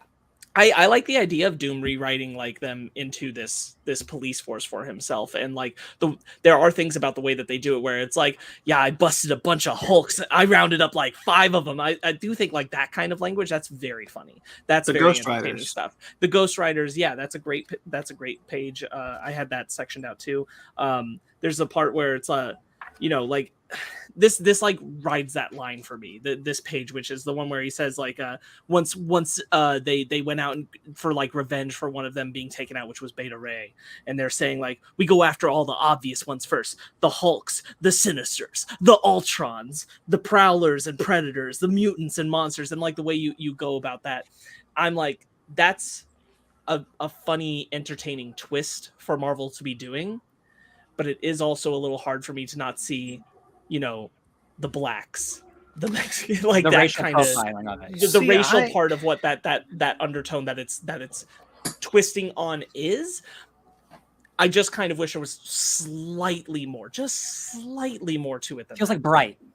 You've seen Bright. See, I just want to jump in and give it the other side of this, because I actually think the way the way it is taking this material is very Lethal Weapon-esque, very much of the vein of like that kind of over the topness, because you see King Thor is very much the stereotypical police chief captain who's just yelling and yelling, doom's up my ass, and like I think that's all. Throg is the forensic scientist. Like I think all that is the way I saw it was just flat parody. I think that's how sorry, I was gonna say I think that's how I saw it too, because when I was reading this, I was reading as like Thors are cops. This is funny. And I was actually genuinely interested in the mystery of it all. It was like, how come all these Jane Fosters are dying? How come all these Donald Blakes are dying? Loki is a homeless dude just chilling in a cardboard box. And he's trying to get Thor's attention. He's like, yo, you have an unworthy Thor who is like, I know it's one of them. I just don't know who it is. That's our Thor. So, that's the 616 Thor. That's unworthy Thor. Oh. Did I not say that? The only Thor that isn't in the book from the get is Mighty Thor. Because she was spoilers for Secret Wars. She was in a ship with other characters that survived the end of time, that survived the end of everything, and then made it that way to Battle World. So they weren't erased. That is the thing that I do like about the book. I do like the mystery because it's about a Thor killing all the Jane Fosters to hide the fact that Doom's lying to everybody. Yeah, right. And then the premise alone is cool. And then being like, I don't know why this is important, but it's important, and I can feel it. I really like that stuff. I recognize that it wants to be parody, Brandon. What I mean is that for me, there's an amount where I think I want it to go slightly further in its own absurdity to take it away for me from the reality. Sure. I get you. It plays slightly too close sometimes. I get you. I want to talk about some of their code names, which is one of my favorite parts about this. Storm is Stormborn. Mm-hmm. Greenleaf is they call him Ultimate Thor. This was a really interesting reading at this time where Thor was, because like I had forgotten that what this is essentially is a send off for Ultimate Thor. Mm-hmm. Like it has nothing to do with Mighty Thor. It's not Jane Foster's the main character here. This is Ultimate Thor and his send off that leads to the next, whatever happens next with the Thors. Isn't who's the bad one? That's Greenleaf, isn't it? That's Rune. No, Rune Thor. That's Rune. Rune. Yeah, and the idea of like doing the Thors, like Odin gave out the hammers. My right? favorite. Like, when did you get your hammer? My favorite Thor is Thur, the werewolf Thor. Yes. I'm gonna make that guy an Elden Ring. I like Groot Thor. Groot Thor. Thor. He says, "I am Thor" instead of "I am Groot." The art's great. The great, like fun cartooning. I like the art. Yeah.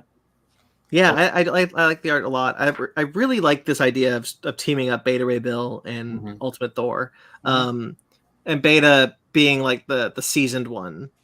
Mm-hmm. Yeah, I just think that getting chewed out by King Thor, who's also the unworthy Thor, but in the future. Mm-hmm. Right. Yeah. Yeah, I thought that was appropriately like silly in its own way. I do like the end with them talking about I'm going to swing it so hard it'll continue on past my life, and you get it flying back in after things have been reset. Yeah. There's a fun little nod that Horus from Egypt has become a new Thor because he's Thorus of Egyptia. And I was like, oh, that's cute. That like other people get merged into the Thors. I love it's Secret Wars. It's all Battle World. So they're like, oh, for the love of Doom, and like, what does he say? Hold on, I got it right here. Captain says, "Oh, Doom damned." Yeah, I like that. The Rune Thor becomes unworthy, and so he drops his hammer, and that's how he's defeated. It's really cool to be like, to see them like shooting their lightning like it's a gunfight. Mm-hmm. Like they're like holding it like weapons and they're like pew, pew. That was cool. The thing that and then the unworthy Thor being like next time. I like that the like generic, when you need multiple generic Thors, generic background cops, that it's just all like old Thor, classic Thor. Mm-hmm. They're just a bunch of layered over classic Thors. The moment where Ultimate Thor, because he believes what Jane is saying. When Jane comes in from what's been happening in Secret Wars and be like, Thors, rise up, Doom is not the real emperor, we have to destroy this world. And Greenleaf, Ultimate Thor, is like, she's right, let's go. And he has this moment where he knows what our Thor doesn't know, which is that she's Jane Foster. Mm-hmm. Which is a good moment where he says, like, I know you. Sorry, brother. No, but no, you're not a Thor from I know your eyes, Jane. Mm-hmm. And like I thought that was a good moment. Yeah. I agree. Because for people who don't know, if you haven't read Secret Wars, there's an 8-month time jump from when the heroes on the Ark finally get uncovered. 8 months passes before they realize, like, 8 months has passed since we've been like frozen, basically. So Jane's coming in. This Thor shit's going wild. You guys mentioned the Ghost Rider stuff. There is a Ghost Racers Battle World miniseries. Yep. So when the skeletons are like, we'll just take them to the Ghost Races. I'm like, it's fun. That's fun little synergy. I love Secret Wars with all my heart. Having read the entire Ultimate comic line, it was cool to see Ultimate Thor take the center stage here. I enjoyed that. Because he died when when 616 Galactus showed up in the Ultimate Universe. He like sacrificed himself to kill the Galactus, I think. I don't remember. It's been too long. It's been a while. There's the scene. There's a scene where Jane is holding the hammer, having the Thors. I think that's a beautiful page. Mm-hmm, mm-hmm. The bar that they go where they just have little places to hang their hammers. I'm so sorry. You showing that panel reminded me of the giant heads in the Thor trailer that we didn't talk about. I wrote a note too. Yeah, Lady Death, baby. When Jane's Lady Death, Eternity, the Living Tribunal, the Watcher. I've seen half of those people before. I'm looking for a horny Thanos, baby. What's so interesting is that this is the second time the Living Tribunal has shown up in a movie, because he was in Doctor Strange in the Multiverse of Madness. Blink and you miss it. Yeah. Beep, little beep. Yeah. So he's coming in. He's going to be in this movie eventually. Right? I can't believe that they made Lady Death that finally like officially exists. So. Yeah. Anyway.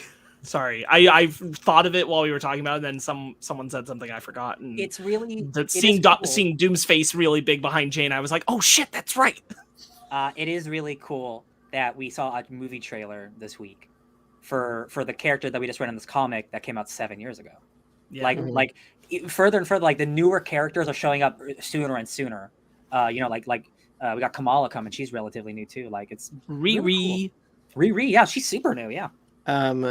The reveal that it is Rune is a very good reveal, because he goes to like the Deadlands and finds the like mass grave of Jane Foster's from across Battle World. Yeah. And like, because Loki is like, I'm not the one who killed them. I moved them to get to so you can find them, so you can find the actual guy who did this. The middleman. And then Rune like bonks him on the head, essentially, is what was the next thing. But it leads to this really nice splash panel. I really like. Yeah. And Unworthy Thor teams up with him. Yeah, it's good stuff. I like this book a lot. Yeah, it's a cool premise. Absolutely.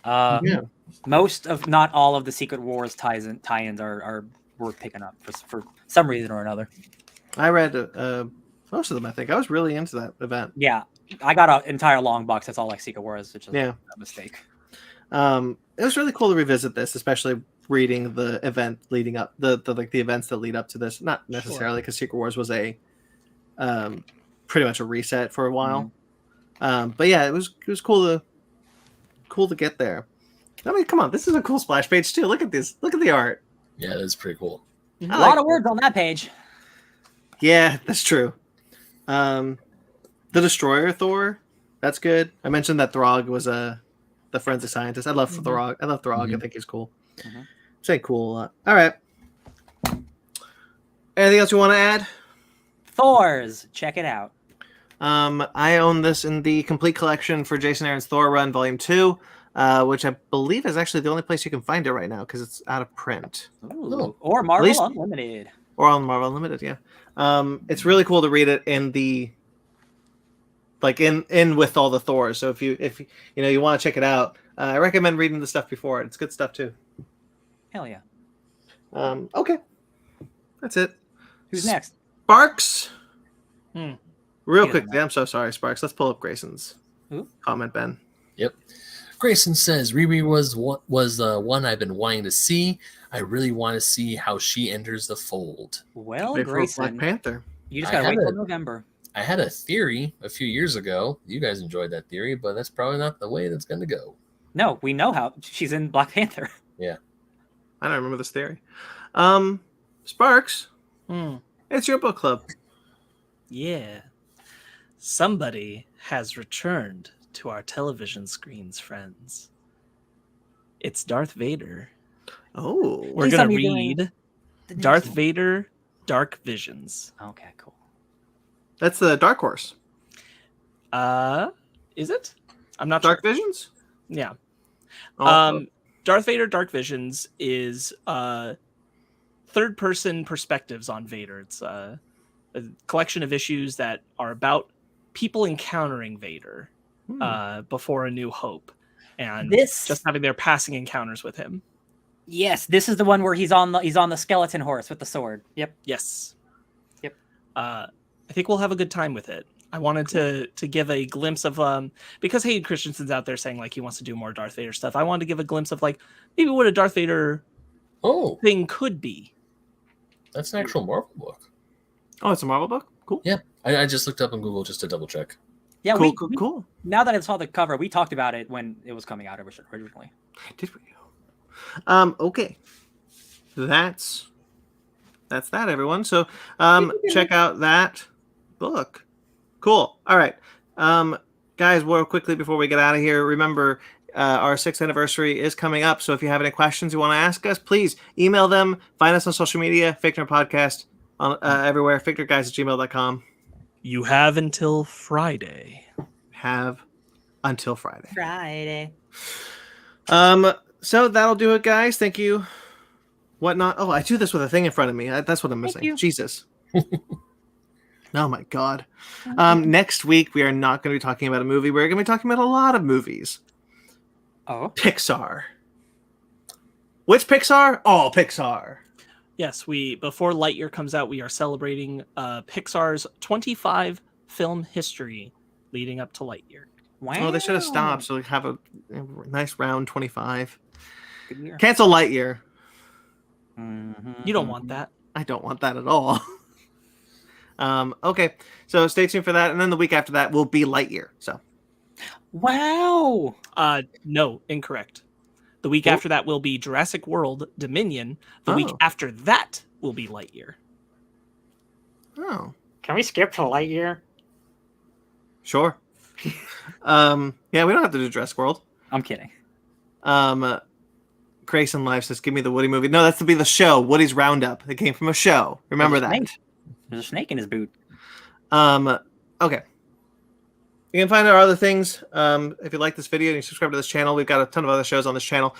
You can check out Fake Nerds Watch, which got a buttload of Fake Nerds Watch coming your way. Such as we got Obi-Wan, we got Star Trek: Strange New Worlds. Then we'll have The Boys and Stranger Things and Miss Marvel. So many things. No, I was going to say I was trying to like add a little thing that every time Brandon would say something, but he was going too quick. We can on StreamYard, Ben. It won't allow us. I messed up the groove. I'm sorry. Grayson sitting over here. I want to see the Woody. Give me the Woody. Check out all of those Fake Nerds Watches. We also have Basement Arcade, which is our video game series. Basement Arcade Pause Mini, which is our video game talking series. We talked video games that time. Oh, we recorded one of those, Sparks. We did. Yeah, we did. We did it. A new pause menu is on the horizon. Hell yeah. Not just one from Ben. Without Ben. What? We stole your show. We stole your show. I mean, Brandon and I are going to steal Animation Station for a hot second, so I guess I'll allow it. Oh, no. A soul for a soul. We've already stolen Animation Station, so this was the payback. Well, We're setting a new cycle. Well, we're gonna do it again. So, Choo What are choo. you doing it again for? Well, we want to do a discussion of the Saturday morning cartoon blocks. Oh, yeah. Because those were a big part of our growing up.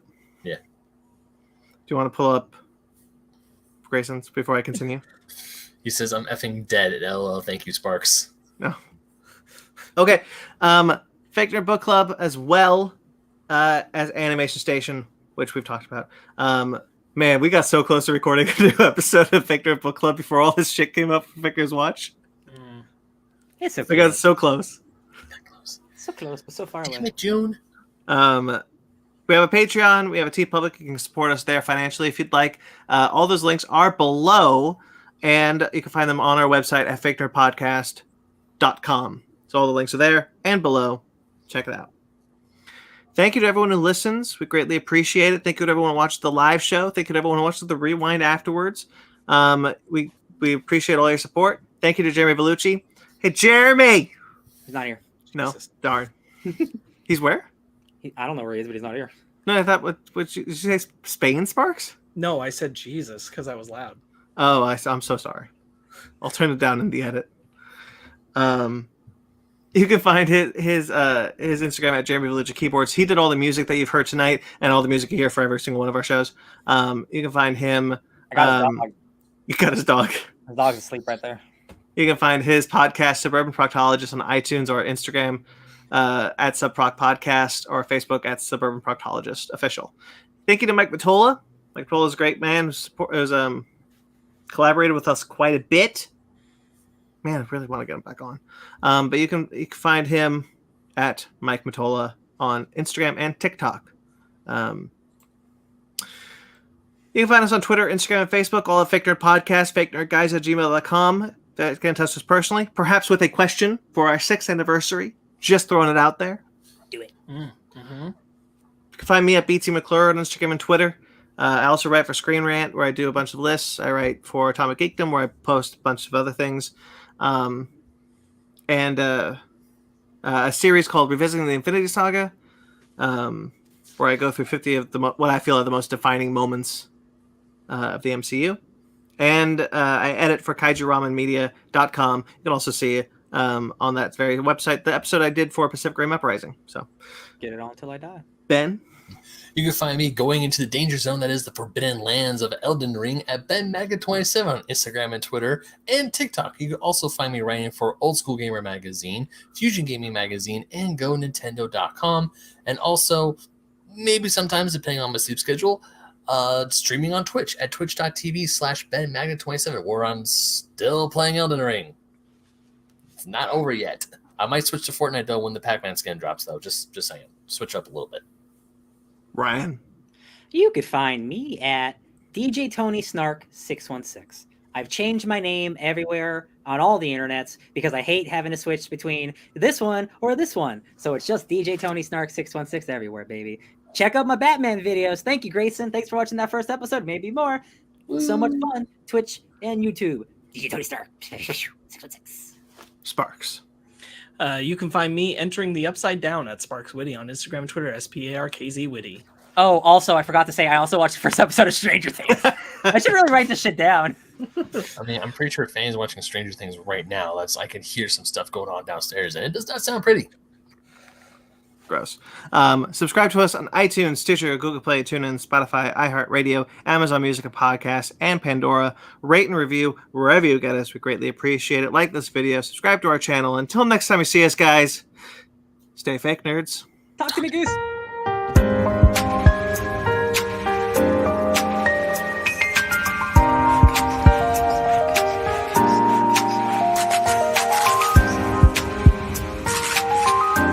Talk to me, Goose.